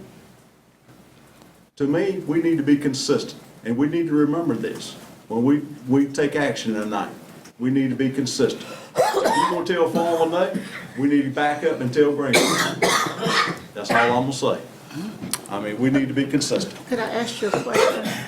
Why is it that Farmville all of a sudden want to do this? Don't Why ask didn't me they questions come now. forward I mean, before now? That's what I'm. Let's go ahead on through. Okay, Mary is next.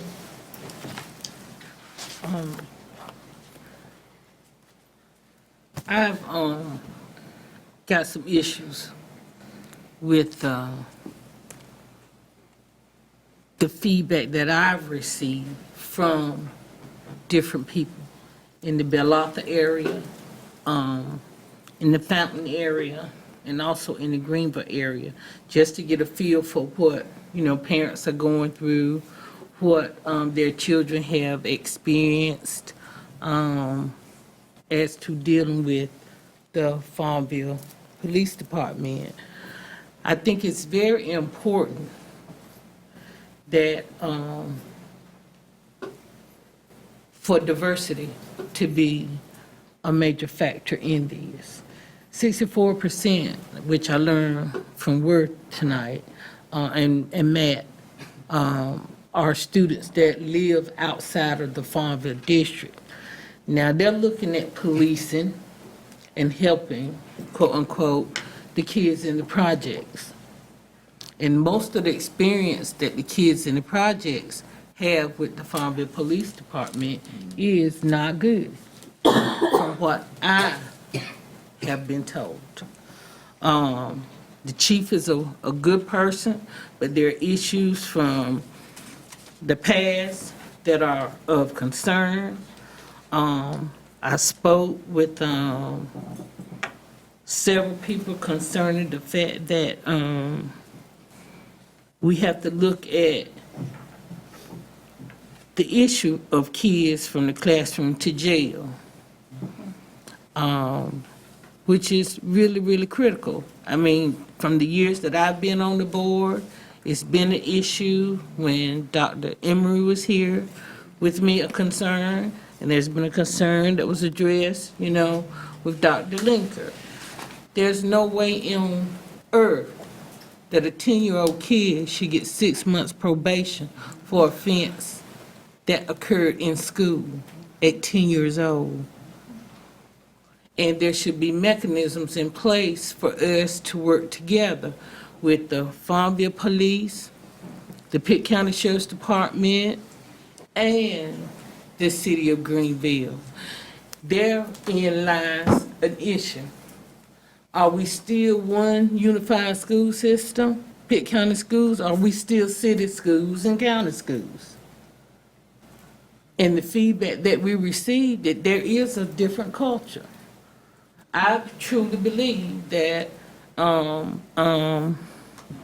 based on some of the concerns of the parents that I talked to, some of the kids that have experienced issues throughout that area have not been positive. But that's a way for me, and I think Ms. Midget addressed it head on, for us to gather data. But yet and still, we have no data right now that we can assess, other than if we look at who has the highest in-school suspension rate, highest out-of-school suspension rate, and that's data that's available that we can break down into race and gender. And Farmville has a problem with that.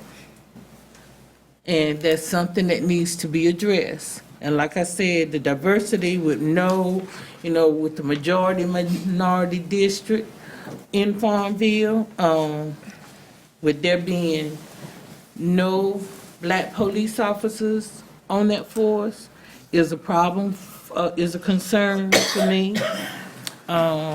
Also, about 4 or 5 years ago, this was on the table before, and it was turned down. And at that time, these same issues with diversity and having no diversity on their workforce, and some of the statements that were made by the previous chief, they had said that they were going to work on the same things. So here we are again with the same issue, and it has not been worked. There has still been no diversity on the Farmville Police Department. So with that, being said, if we put it off, if we had to vote on it tonight, I wouldn't vote for it. It wouldn't be a good thing. I think that you got to show and prove that you're willing, to do what you said you was gonna do from jump, and you still haven't made an attempt to do so. Okay, thank you, Mary. Sean. Thank you, Mr. Chair. I'd like to thank Chief Green for coming tonight. I can personally say that I've had many dealings with the Farmville Police Department over the years, all of which have been good. I've had many dealings with Pitt County Sheriff's Department over the years, which have been very good as well. And I appreciate everybody coming tonight and commenting. It's good to see people at board meetings, and thank for being involved. And we've heard a lot of good things about Farmville tonight. I think the Farmville community is fantastic, nothing less. So my questions and my concerns, I want to be very clear, are not a reflection of the Farmville Police Department or the Township of Farmville or their citizens by any stretch of the imagination. What I do have is some concerns with timing at this particular moment. Matt, would you mind coming back up for one moment? If people ask questions of it, will be very brief. What was the date of our Operations Committee meeting? It was the 23rd of May. And on the 23rd of May, we voted 3-1 not to pursue this at this time, correct? Yes, sir. On the 23rd of May, financially, I want to thank Ms. Flanagan for coming tonight, and I appreciate her comments about fiscal responsibility, because couldn't agree more. There was a discrepancy at that time. It was like the savings were going to be, the word out there was, and that was in the press, over $600 a month. Mm-hmm. That's what was reported, yes. And it was clarified at the Operations Committee meeting on the 23rd of May that the savings were just going to be 600 something per year. That is correct. With the data and information that I had at the time. On May 23rd. On May 23rd, it was $664 and some change annually was the cost difference for an officer. Now, a concern I have, I don't mind saying that, is, and this isn't a question, but a concern that I think we should all be aware of is the timing of this. All of a sudden, between May 23rd and now, June 6th, and I received a updated proposal from Dr. Linker just late last week. I think it's dated the 1st or the 2nd. A savings of $17,000. All of a sudden, that has come from nowhere. I have a concern with that. So I appreciate, and thinking in terms of fiscal responsibility, deals seem to change kind of quickly here. And I appreciate Mr. Thomas's comments about making an informed decision. Could not agree more. I know you do so every day in your job. And I think we do need to make an informed decision. The timing of this, with this being in early June, and we're looking at a school year starting in August, it's just a little bit too close for my comfort level at this point in time. Not saying it wouldn't be a possibility in the future. Also, there was discussion about jurisdiction. There was some mention about there would need to be perhaps an MOU between Farmville PD and Pitt County Sheriff. That has not been developed to the best of our knowledge. And again, during our discussion, it was on May 23rd. maybe an MOU has to be put in place. I don't know the jurisdiction limits or laws for the police department. All I really know is the sheriff's department has no jurisdiction impediments throughout the county. We're countywide. Now, we also, the SROs that serve Farmville also serve Falkland. Yes, sir. And Farmville PD would not be able to serve Falkland, correct? I believe that's correct. And I know Mr. Forbes already talked about the summer camp, and that's an integral program that they had. So, to try to figure out what would go on with Falkland, I'm sure we would have to reassign someone that would pull them from another area, most likely north of the river, somewhere like Welcome and North Pitt, Northwest. So there would be some logistics that we would need to figure out. So my concerns here about, the timing, why the big push now, and another concern I have is, just like I have the utmost respect for anyone who puts on the badge, it is a difficult job. It is a challenging job. It is a job that is you get little gratitude the majority of the time. I certainly respect in that light our Sheriff Neil Elks, who is not here to give his thoughts. I would like to see, ideally, the police chief and the sheriff come together and, be here, that we could both ask questions in the spirit of partnership. I think that would be the way to go. And with that in mind, Mr. Chair, I'm going to move that we postpone the motion to our October 2016 meeting, where perhaps we could consider this for a future school year. Is there a second? Second. Okay, I got a motion by Sean and a second by Mildred to postpone until October of this year. Yeah, I think it would be more appropriate to give more time for the following school year to get more information, have more discussion. Motion to postpone is handled just like a motion to table. It's not amendable, not debatable. Postpone to a definite time is debatable and requires a majority vote. Is there any discussion on the time? Okay, seeing none, all in favor of the motion to postpone till October, let it be known by raising your right hand. 4. Did you get those 4 names? Okay, Sean, Mildred, Mary, and Worth. All opposed, raise your right hand. Did you get those? Okay, thank you. The motion to postpone fails by a vote of 5 to 4. Mr. Chairman, I called the original question, which was... Wait a minute, Caroline. Okay. Thank you. It's good memory there. Yeah. 5 of us in a row. As the other representative from Farmville, in addition to Mr. Witchard, I have heard from several people who've contacted me and expressed their opinions, and all of them are from Farmville, and all of them are favorable for us moving ahead with contracting with the Farmville Police Department.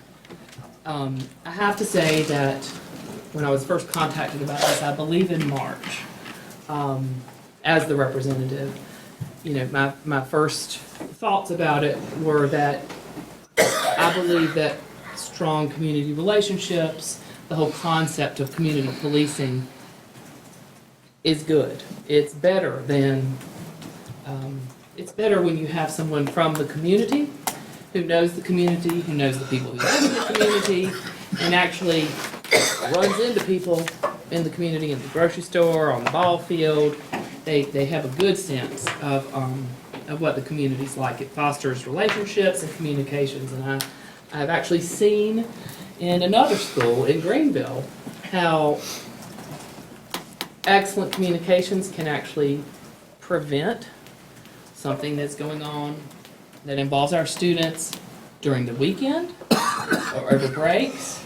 How the communications between, in this case, is the Greenville Police Department, officer, not an SRO, working in neighborhoods where our students live, where there is an altercation or tensions, And they've actually been able to intervene on the way to school on Monday before they get to the school campus through the SROs. They know what's walking to school, what's going to happen next. They've heard the threats.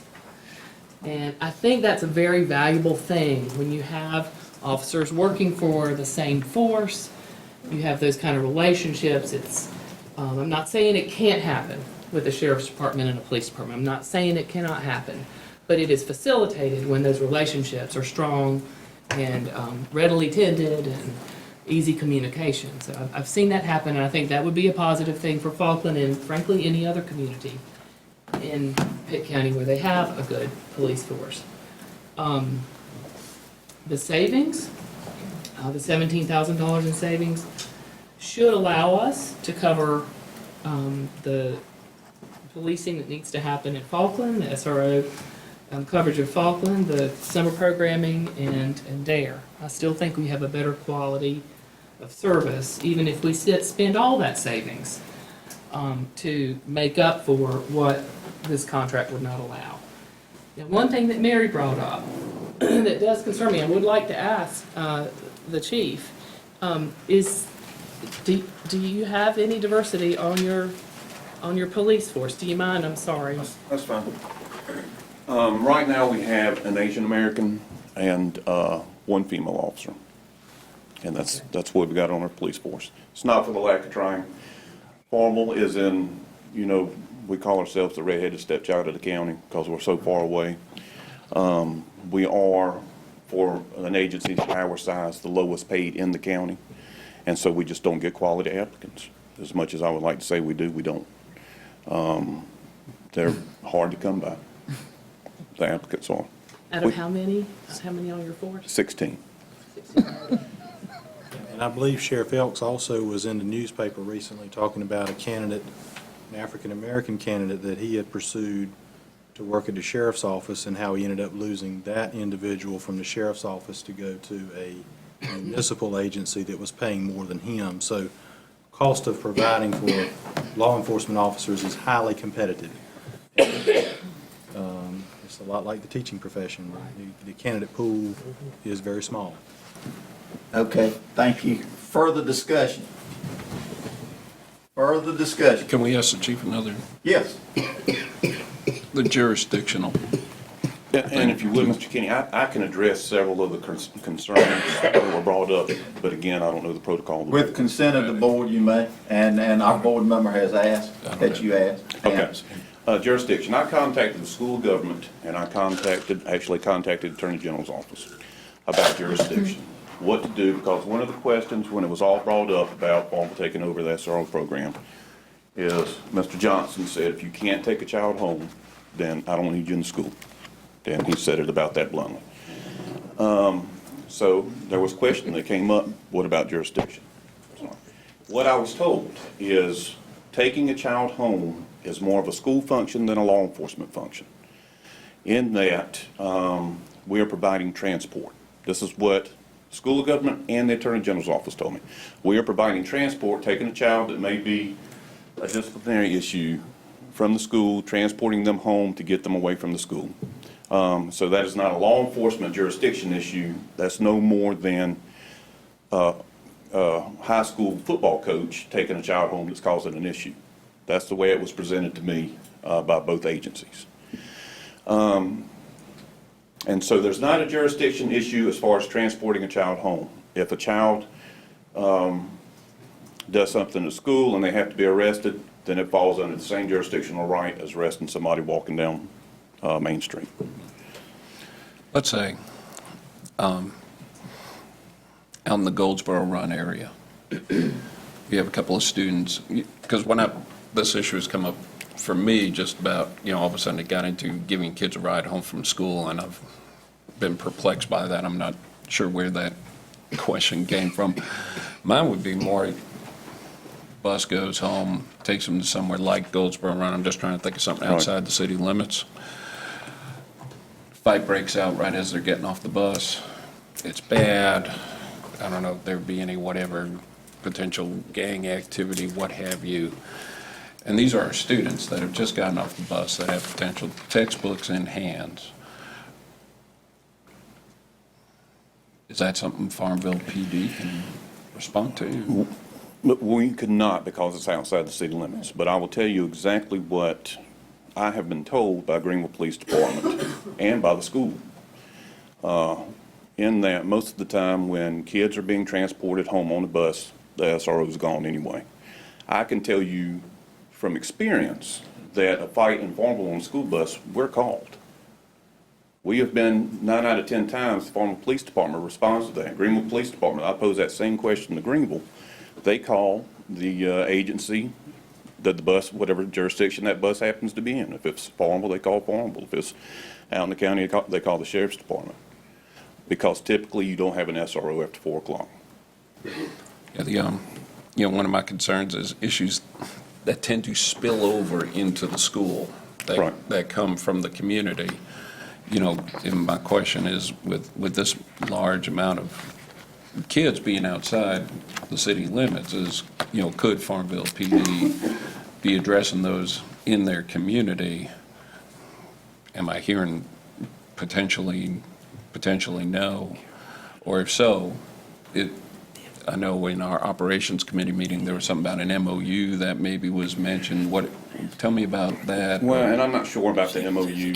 Okay. At one time, I thought that had to do with jurisdiction and not necessarily what was going on with Greenville kids coming to Farmville schools and something happened in Farmville. So I'm really not sure about the MOU. And then, Chief, I do feel the need to apologize because, again, I want to discuss the timing of this. And I feel like I'm playing devil's advocate here to a community that is a fantastic community, a fantastic police force. But the first time I heard about this, I was contacted by someone at the Sheriff's Department saying, we hear the Board of Education may be switching SROs in Farmville. And I was saying to them, no, this isn't something that we look for, what have you. So, I just want to continue to say that very much respect your force and everything you do on a daily basis. Thank you. I just wanted to touch on the timing of everything. This is nothing new for the Farmville Police Department. I became chief in 2007. We had the schools up until 2002, and Mr. Forbes was the principal then the Sheriff's Department took it over. This is nothing new for me about wanting to take the schools over.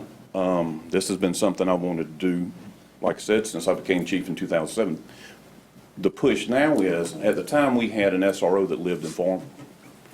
When that SRO left, we had another SRO that lived in Farmville. And so there was a lot of communication. Hey, we had this at the school, just want to let you know it might carry over on Vine Street. That kind of thing. And by no means am I beating up Deputy Godley or anybody.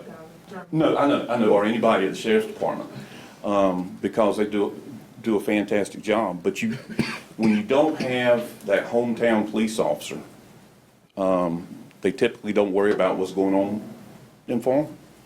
Not trying to be ugly, but an officer that lives in Farmville that works in Greenville is not going to care that much about what happens in Greenville when he leaves at 4 o'clock. And so this is something that I've wanted to do for a long time, and it's just one of these things, since we don't have that Farmville officer anymore, and I knew the contract was coming up, I felt now was as good a time as any to talk about it. Okay, let me share this because Mildred wants to speak and then Worth wants to speak. I just want to give you all that kind of, did you have anything else, Sean, while you got the floor? No, just thank you, Chief. You're welcome. Okay, Mildred. Yes, ma'am. I have 3 questions. Okay. Do you currently have community policing in Farmville? As I said when I spoke a while ago, I've been in Farmville for 23 years. I have coached rec sports for 18 years. But there's one thing that I believe in, it is community involvement. When I became the chief in 2007, the first thing we did was we started a back-to-school fun day. Okay. And we got all the kids together and we gave out book bags and got the community involved. And it's since changed into a community fun day. You cannot police without having community involvement. And you can't get community involvement by riding around with your windows up 24/7. And so that is something I wholeheartedly believe in, and that's really one of the deciding factors or the pushing factors about taking the schools back over. But in terms of community policing, that's the whole thing, that you police the entire community, adults Yes, as ma'am. well, and working with them, because I hear so often that people are so concerned about the children, but then the adults are treated so bad from these same families. So my philosophy has always been, how can you truly love my children if you don't care too much about me as the adult? And then to have a police department with no African American on it, and you're serving all these African American people in that community, is a real concern. And you say they're hard to find, but I think if you're doing community police, there's some black folk over in Farmville that I think could help you find somebody if you have that kind of rapport with them. And maybe it's not in Farmville, there's somebody in Pitt County that probably could. So I would just love to, you know, whatever happens here tonight, that's something that I really feel that, you know, your department needs to do community police. It's a great concept. I mean, period. I mean, the upscale, comprehensive community policing that truly involves the entire community, not just children, the mamas and daddies and the street folks and the sophisticated folk, everybody engaged, not just with the children. And the goal should be to make sure that we stop filling up the jails and the prisons and all of that, even though I know we don't want to, you probably don't want to work yourself out of a job, but it would be better if we could keep, especially our young people, because that's our future. Yes, ma'am. And that pipeline from middle school is real. And I'm sure you're aware of that. Yes, ma'am. And so that's what I'm really concerned about, that I'm just tired of our little children in particular going to jail. And if you're 16 years of age, is it not true that you're treated just like an adult when it comes to you all, but then you're not an adult when it comes to so many other things in the community? So that needs to come together. And then also, I wish this board would give more time, because it's sort of like our great old General Assembly. We are passing this fast policy. We haven't talked to the Sheriff Department, because to me, the Sheriff Department of Pitt County, Neil Elks, all the police in the city of Greenville, whoever's in charge of it, the police chief, and whoever's involved need to talk and come together and work together better, instead of not being together. Because I see some turfism, you know, maybe you don't see it that way, and I appreciate what you're doing. I'm not being down, this is just where I talk loud and clear, you know, so I'm just getting it out there. But that's the concern, that we are making a really quick decision tonight, that we really need some data to see how Pitt County School System has worked, period. But we haven't had an update since I've been on it, but I've been here 4 years. And have any of the rest of you had a report on the impact that SROs have been for our school system, and the positives and the negatives? Have we ever had that? Yes, You have? they're outstanding. Outstanding? Yes, ma'am. In what way?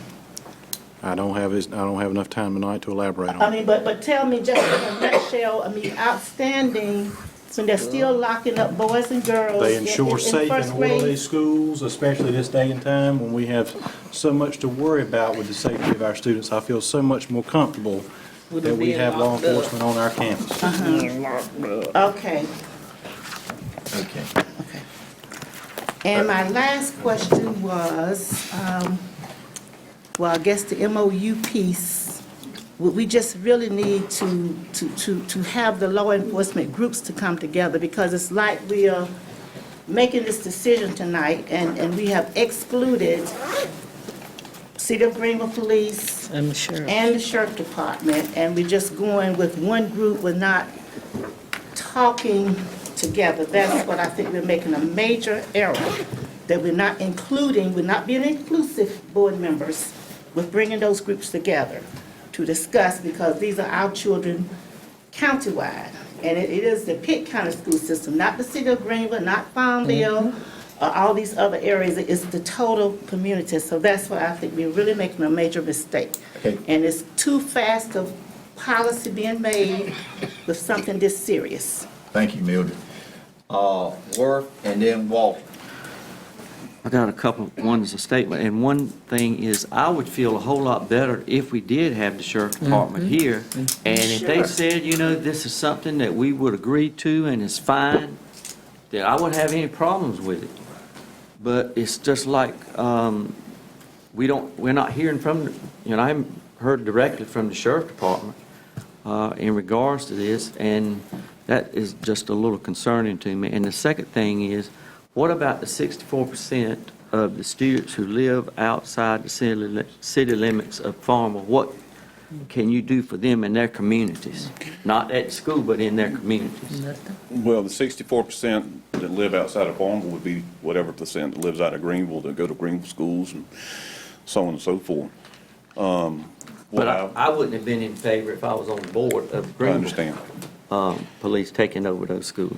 The thing is, Mr. Forbes, when those kids are in Farmville, 100% of those kids are Farmville kids, and that's how they've got to be treated.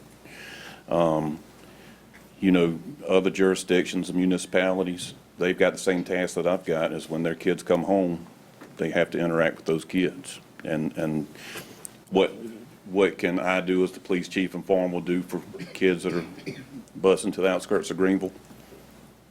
Very little. Very little. That's exactly right. All right, I appreciate you. Thanks. Yes, sir. Walter.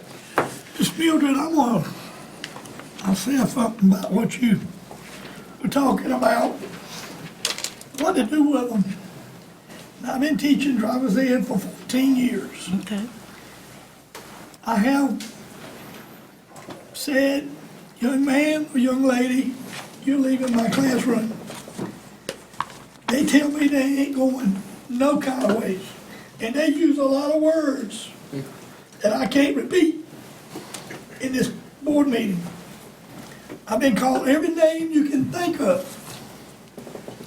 What I do is I dial 911 and some send me an officer.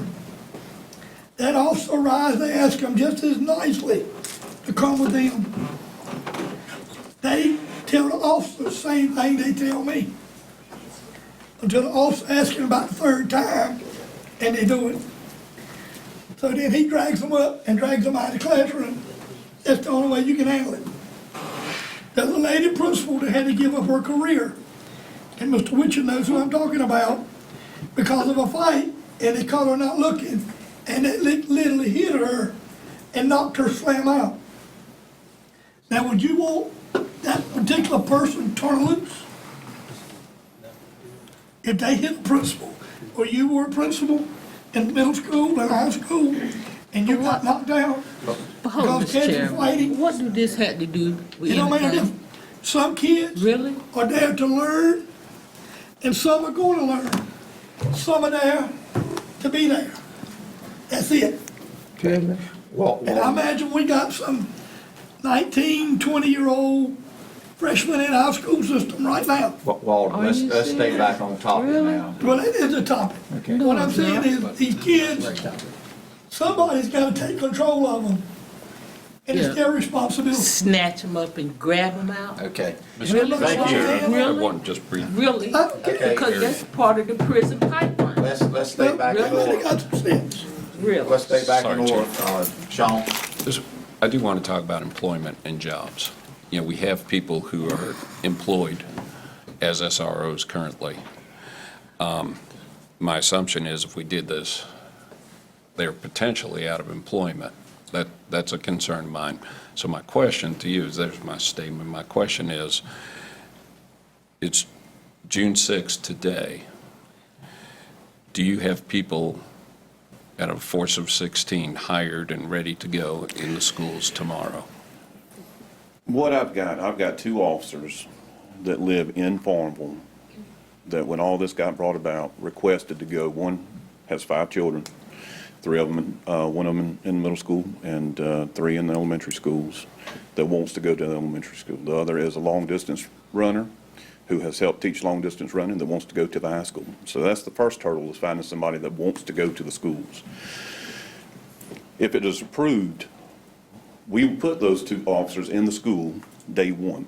So the burden is not on the school system not having an SRO. They'll have police officers there. The burden is on me hiring 2 officers to put them back on the street. Is it possible that needing 2 more officers on the street, the SROs could get called out to something that's going on in the community? No, and just to kind of touch on something that Mr. Ford has mentioned in the paper, a dedicated SRO is a dedicated SRO. They will be at the schools. In the past, when the transition was going on and the sheriff's department was taking over the SROs, the high school had a Pitt County deputy, and I don't know if there was an officer at the middle school or not, and you can correct me in any of this. And so typically what would happen is the high school SRO would take care of the middle school. But having dedicated officers in those schools, we would not pull them out to do any kind of street detail. Keep your hands to yourself. Thank you, Ms. Williams. I'll lock you up for hitting me. I ain't playing. Those officers are in those schools for a reason, and they would not be pulled out for any reason. And just so I reemphasize my concern is we have people who are employed right now, not hypothetically, names, families, homes, what have you, that potentially could be unemployed. And I don't know the answer to that because we don't have the sheriff. And again, everybody, that's why I would like more time to explore this option. I can share some insight on that. I do know that the middle school SRO is going back to patrol, and so there is a vacancy there. Because he told me that himself. As far as what other openings school-wise are open, I don't know. And I completely understand what you're saying. I got you. Okay, thank you. Any further discussion? I have one last question. Okay, Mildred? Who's training your SROs for the schools that, are they already trained? We actually, when all this started coming about, we put them in an SRO school that's coming up June 27th. And so they're set to go to SRO school, which is a 4-day school. We started to pull them out, and got some word that it might be coming for the big board, so they're still in that school. Okay. Any further discussion? Okay, ready to vote. Carol, read the motion back to us.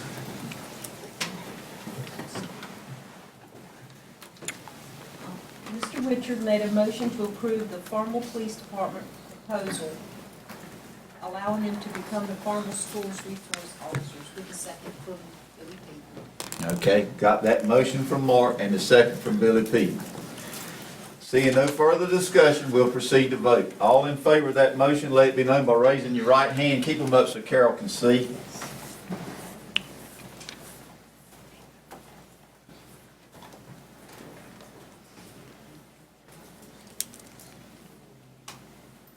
Thank you. All opposed by the same sign. Keep them up so Carol can see that. Thank you. Motion passes by a vote of 5-3. Mr. Chairman, I'd like to be excused. You may be excused. Thank you. Policy Development Committee report, Mildred Council. Our attorney is going to just share that we went over, we met about a week ago, and our attorney, Brad, is going to share with us what we have up for the policy 3400s, is that right?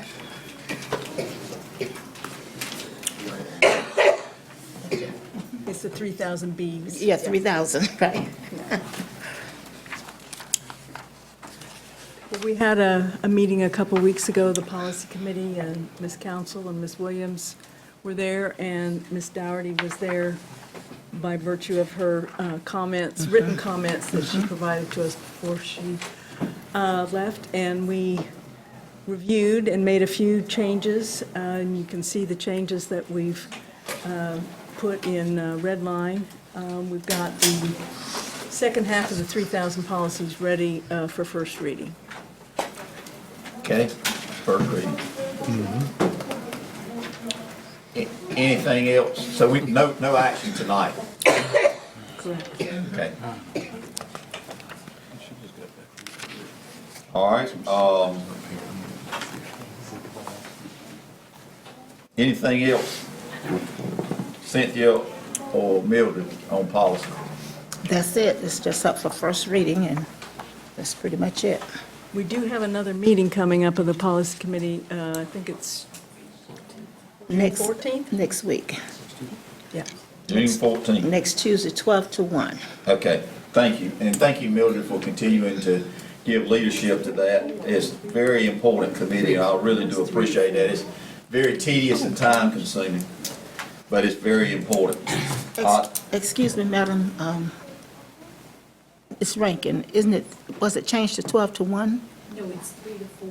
Oh, it's 3 to 4, because I saw 12 to 1 on 3 Sunday. to 4. Okay, 3 to Okay. 4 then. All right, thank you, Mildred. Thank you. Okay.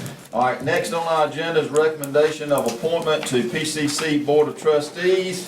And as noted in our agenda, let's see, on page 158, as most of you can see, they are recommending that we approve, let me get that again, Charles Long for reappointment to the Pitt Community College Board of Trustees as one of the representatives from Pitt County Schools. Motion to reappoint Charles Long. Okay, thank you, Worth. Second. And a second by Caroline.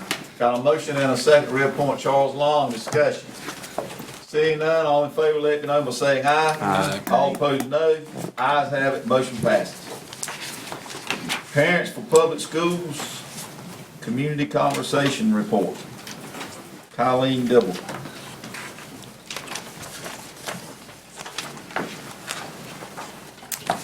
So as I was sitting there, I had the realization that I get to be the last non-board member to speak with you all in the 2015-16 school year. And so I just want to say to all of you, I've sat through every board meeting and I have watched you this year, and I know how dedicated you are to the students in Pitt County. And on behalf of all of the parents and the community members of Pitt County, I just want to say thank you for the extreme amount of time that you put into making things the best that they can be for our You're the students. dedicated one. So. Most of us can't even make it through a whole meeting. We thank you. That's a good point, Sean. Thanks, Sean, needed that. All right. So my name is Kylie Dibble, and I am the Executive Director of Parents for Public Schools of Pitt County. And I do want to thank all of you, Mr. Chairman, board members, Dr. Linker, for allowing us to be here tonight. Parents for Public Schools of Pitt County, which I'll refer to as PPS, we have 1,600 members in Pitt County. And while we do have a positive relationship with many PTAs, I in fact serve as Vice President at Wintergreen for our PTA, and I'm very appreciative of our President, Nina Locke, for being here to support me tonight. We are not a PTA or a PTO, and we don't compete with them. Our membership is free, and we don't fundraise for specific schools. But we do focus on district-wide issues, while PTAs really focus on school-specific issues. Our mission at Parents for Public Schools is to strengthen Pitt County schools by educating, engaging, and motivating our community. We are made up of parents, grandparents, members of the business community, and other community members with a vested interest in public education. We operate as a partnership with support from the United Way of Pitt County and the Greenville Pitt Chamber of Commerce. We run 3 programs here in Pitt County: the Parent Engagement Program, also known as PEP, School Tours, and Community Conversations. The PEP program actually just graduated its second class of 20 empowered and educated graduates right here in this room just a few weeks ago. Our school tour program just wrapped up a series of elementary, middle, and high school tours for families in transition, in addition to our regular tours for local government officials, recruiting and hiring officers, realtors, and families. It's our 3rd program, the Community Conversations, that really brings me here tonight. The community conversations are facilitated community discussions that provide Pitt County residents an opportunity to share their voices about the strengths and needs of public education in Pitt County. Tonight, we present our second annual Community Conversations Report, compiled over the last year from comments of hundreds of community members from across Pitt County. This is given to you as a way of delivering the voices of our community directly to you, the key decision makers for public education in our county. We hope you will find this report useful as you work to provide the best educational options for each child and family in Pitt County. The Community Conversation Report is in your board packet, and we also have some extra copies available. This report has been made possible by the generous donation of time and talent from our board of directors, some of whom we have here with us tonight, with further support from the Z. Smith Reynolds Foundation, United Way of Pitt County, the Smith Family Foundation, and individual donors who support our mission. Before I get to the findings of the report, let me share a bit more detail about the background of where these comments come from, the data, and the community conversation reports. During the past year and a half, we've spoken with 25 various groups in the community, holding conversations at schools, businesses, civic organizations, parenting groups, and several nonprofit organizations. Demographics of the participants are reflective of the diversity of Pitt County according to census data. Participants have included parents, grandparents, aunts and uncles, teachers, principals, realtors, businessmen and businesswomen, and many other members of the Pitt County community. At each conversation, we ask participants to share their perceptions and experience about some specific items. We ask what's going well in Pitt County schools, what are the needs of Pitt County schools, how could the schools encourage more active community and parent involvement. We wonder why parents choose public, private, or now more recently charter schools. And we want to know what else they'd like to share. We've recorded all of their responses, both written and verbal, anonymously. And that's what you have in front of you tonight in this packet, plus some crunching and analysis. So our findings this year. This is where it kind of gets exciting, and I think that as we go through this, you'll recognize that some of tonight's conversation has been pertinent to some findings. But similar to our last report, I'll say that the most frequent comment about what is going well in Pitt County schools is that we have outstanding teachers and staff. Time and again, we heard participants say that they think teachers and administrators are well trained, they are welcoming of students and families, they have a vested interest in making sure each child receives the education he or she deserves. Not surprisingly, given how strongly people feel about our good teachers and staff, another common comment was that one of the greatest needs of Pitt County schools is to take more measures to retain our fantastic teachers and administrators. And of course, we're aware that those measures are already underway, and we appreciate the seriousness with which the HR department is taking the recruitment and retention of quality teachers in Pitt County. Another strength identified was Pitt County Schools has strong educational programming. Individuals reported that their experience with STEM Labs, AVID, Health Sciences Academy, and numerous other programs have been nothing but positive, and they are grateful for a variety of opportunities. Other needs that were frequently presented in conversations were related to infrastructure and student behavior. Participants believed there is a need for building improvements, as well as increased safety for Pitt County students. More than half of the community conversations mentioned bullying as either an issue or a perceived issue. And many participants mentioned that alternative yet consistent forms of discipline would be appreciated. We heard from parents who were concerned that their children's classes are interrupted too often by discipline. We also heard from parents of children with special circumstances, such as autism or ADHD, who would like to see teachers and administrators think outside the box when behavior is sometimes driven by diagnosis. We clearly heard that participants would like to see bullying addressed with more seriousness. In relation to parent involvement, we heard that parents have a true desire to be involved in their children's education, both inside and outside the school doors. But the parents just aren't sometimes sure how to help.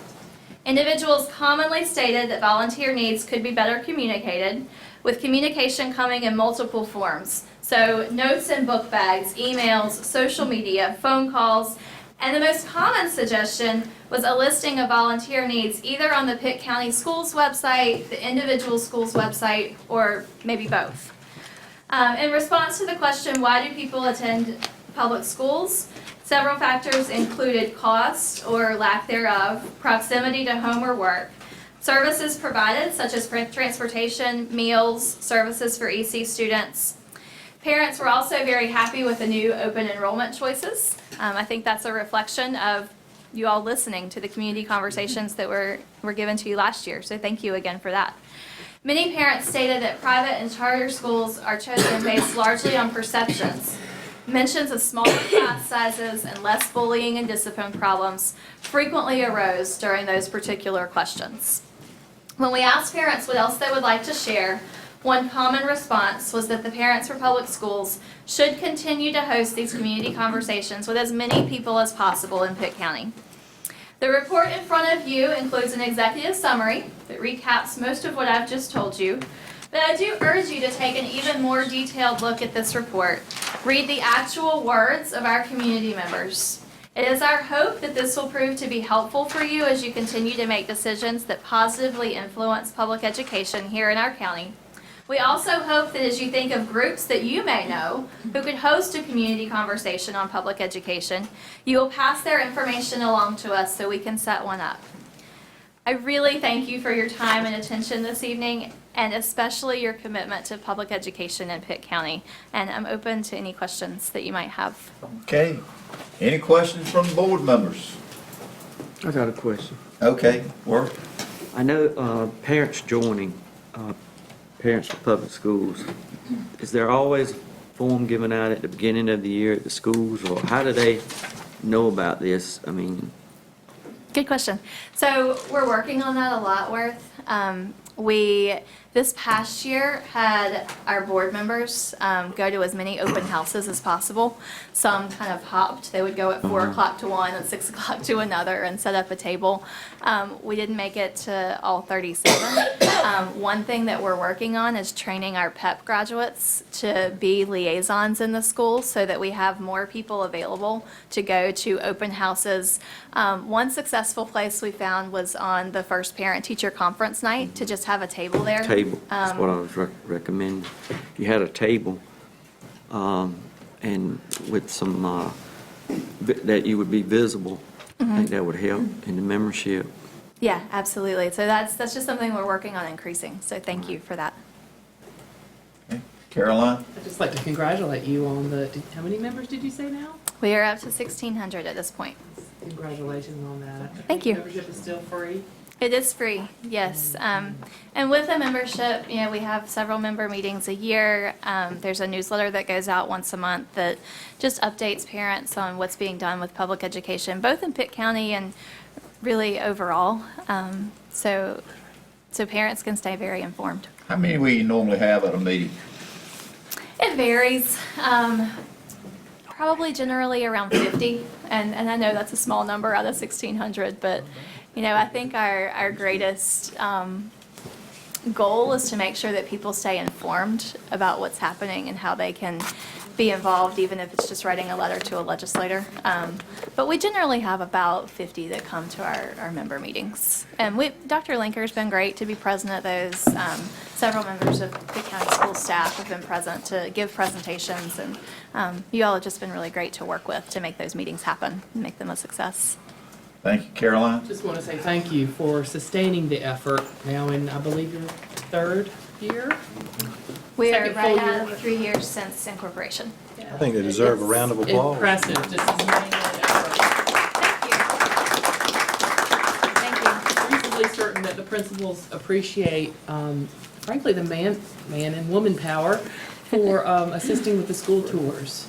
I know that you've coordinated that, I believe, with Brock, and that those are very, very popular, and it serves a great function. It's a lot easier for a parent to go on a tour with other parents. Absolutely. And certainly hosted by, or at least escorted by, a parent who has a kid in that school. Absolutely. And that is a Yes. great thing. I know that happens in many PPS chapters all over the country. And I really applaud that, because I know that's time consuming, to say the least. really happy to have this and look forward to reading it. So, and congratulations on improving the diversity of your participants over the first iteration last year. I think that's fantastic. Thank you. And really, all of that happens because Pitt County Schools is so willing to work with us. So Thank you, Colleen. Appreciate that very, very much and everything that you guys do. We now reach the point of our agenda that everybody's been looking forward to, I'm sure. That's the closing comments. May I remind our board members that the hour's getting late as we make our comments. First, the superintendent.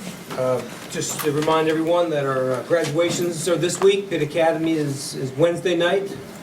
The rest of the schools, the traditional schools, start 9 o'clock from South Central Thursday morning and continue all through Thursday and Friday. And then also, just thanks to Colleen and all the parents for public schools. I think we're still the only chapter in the state, which I can't figure out why, because this has been a great group, and I'm lucky enough to have started about the same time they've started, and it's been a blessing to have them here. And getting 1,600 parents is huge. Okay, thank you. Mark? Mr. Chairman, I always appreciate a good, lively discourse on any topic that we have with this board, but I think there's a fundamental lack of understanding in terms of what the responsibilities are for law enforcement members and what they do to support our schools. Our schools, we are blessed in Pitt County that we have schools that are orderly and have large numbers, overwhelmingly, of responsible young adults in our buildings. But from time to time, in this world that we live in, we do have some minor incidences that I believe we're blessed with outstanding law enforcement individuals that put their lives at risk to make sure our teachers, our administrators, and ultimately the larger populace of students in our building are protected. Whether it be they need someone to talk to or someone that has to intervene to keep someone from harming themselves in an event that can become disastrous if we don't have individuals in place that can act quickly. So my hat is off to having worked with, the list is too many to name, law enforcement officers that have done an outstanding job in school buildings throughout the areas that I have known and been privileged to work in. So I am grateful that they are looking out for our students and staff members every single day. And that's it. Okay, thank you, Mark. Sean? I thought the recognitions at the start of the board meeting were nothing less than outstanding tonight. It was a pleasure to see everyone. I love spending a lot of time with that, and I thank you for recognizing that at the start of the meeting. Mr. Chair, I want to congratulate the class of 2016 as we head into graduation. This is for your families, faculty, and you that this takes place. It's a sentinel moment in your lives. I hope everybody enjoys it. I, as a board member, have very much enjoyed going to many graduations on my years on the board. Unfortunately, this year, due to some personal tragedies, it does not look like I'll be able to make any of the graduations this coming week. And I would love for people to see a behind-the-scenes look at the Pitt County Board of Education at graduation. It's a lot of fun, so I want to take a moment to describe it. You know, we usually sit around, sometimes in between. It used to be as many as 4 in a day, and now it's 3. Sit around, have some food, have some fellowship, and when we're up on the stage, you sit there, and what you don't realize is there is some very quiet side conversations going on, and here's what they tend to be like. See that young man, I knew him when he was 7, and his mama was over here, and they didn't have a nickel to their name, and look at him now. Amen. See this kid, I knew his daddy whenever. I mean, last year I sat next to Mr. Gaskins at a couple of graduations. The amount of stories he had up there, whereas, well, it certainly kept me occupied, but it's a real pleasure. And I would love to just have a camera on one of the members of the Board of Education so everyone could see that. I will miss that this year tremendously, but I congratulate everybody, our faculty, staff, and students. Good job. Thank you, Sean. Caroline? Yes, I had the privilege of being invited to a classroom at Walcoats Elementary this past Friday. This particular class demonstrated a couple of special projects that they mastered this year. They did this in groups of 4 students, 20 in the class. One of the projects was building a miniature raft out of bamboo pieces and rubber bands so that it balanced the weighted people that were on top of the raft in the water and was able to maintain the balance in the water. Then they had to analyze each team's rafts and comment on the design principles. And then the second project that they did was for the same small groups to build a house out of plastic logs and roofing frames and thin rubber strips. And the object of this was to build a house so that the roof did not leak when a whole watering can full of water was poured on top of the roof. They tried flat roofs, shed roofs, A-frame roofs, etc. And again, they analyzed their designs and learned what works and what doesn't work. And the last thing they did, after they finished both of those projects, was each student wrote a paper about what they learned and what they liked about those projects. And if I was to poll you guys about whether this was a K, 1, 2, 3, 5, 4, 5, or AG classroom, I bet I'd get a few people who'd say it's a 4th grade or a 5th grade or an AIG classroom. This is a group of 20 kindergartners in a fairly young teacher's classroom, and 75% of them are on free lunch. It's a fantastic culminating experience for the year. These kindergartners stood up and read their own written reports about what they learned about construction and design principles. We were just blown away. We kept saying, "Are you sure this is kindergarten? Isn't this 2nd grade at least?" We knew they were little. It's very impressive. I just want to say kudos to our teachers who do amazing things with our children each and every day of the year. Thanks, Caroline. Mildred?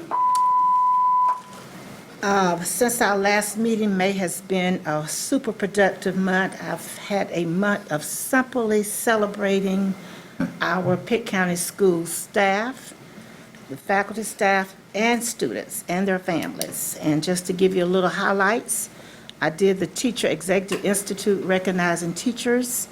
I attended the retirement reception for the district employees. I went to 4 Health Science Academy programs, and one was at the Brody School of Medicine, which dealt with research. And over 180 students in our 6 county high schools were engaged for 4 long years in health careers. And many of them got scholarships, and this was their 13th year, and they have over 885 alumni that has gone through the Health Science Academy. I attended the reception for the child nutrition staff, went to J.H. Rose Awards Day, and they had over $7 million in scholarship offers. The Public School Forum update for North Carolina, I attended that. And also, I continue advocating for Pitt County schools families. The broader community, I attended and celebrated graduations at 4 institutions of higher education: East Carolina University, PCC, Shaw University, and UNC Charlotte. Also, I was a delegate to the Congressional District to select delegates to go to the Democratic National Convention. I also attended the State of the District by Congressman G.K. Butterfield, and I've been lobbying at the North Carolina General Assembly, and much, much more. So it's been a great month celebrating successes in our school system and in our county. And I forgot 4-H, I've also updated my skills in that. So I've been working. Good job, Mildred. You got it done, too. Walter? Who, me? Yes, you. No, I ain't got that. I'll make a motion we adjourn. Don't do that yet. Second. I find that out. That is out of order. I'm gonna find that out. Have you got anything? Worth? Quick statement. I do want to thank the teachers and staff for a great year. They've had a long year. They've had a hard year dealing with things that are put on them. And I just want to congratulate them. Congratulate our 2016 graduates.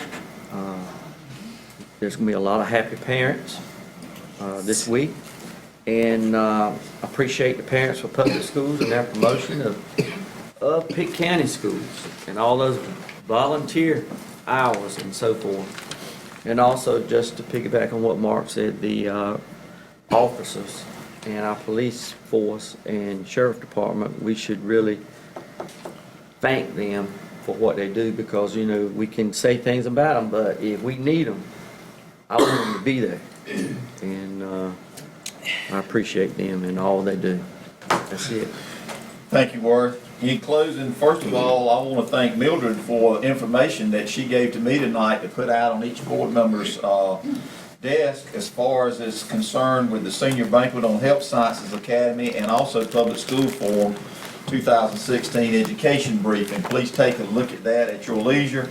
Also, she gave to me as chairman some information concerning the Public School Forum and the North Carolina Education Primer at the Public School Forum. And Mildred, I want to thank you for that, and that long list of accomplishments that you continue to do on behalf of our students here in Pitt County Schools is well appreciated, as much as everybody else for your dedicated service to this board. Thank you so very much. I look forward to representing you at each one of the graduation functions this year, Dr. Lincoln, so you and I get a chance to see each other a lot this week, Wednesday, Thursday, and Friday.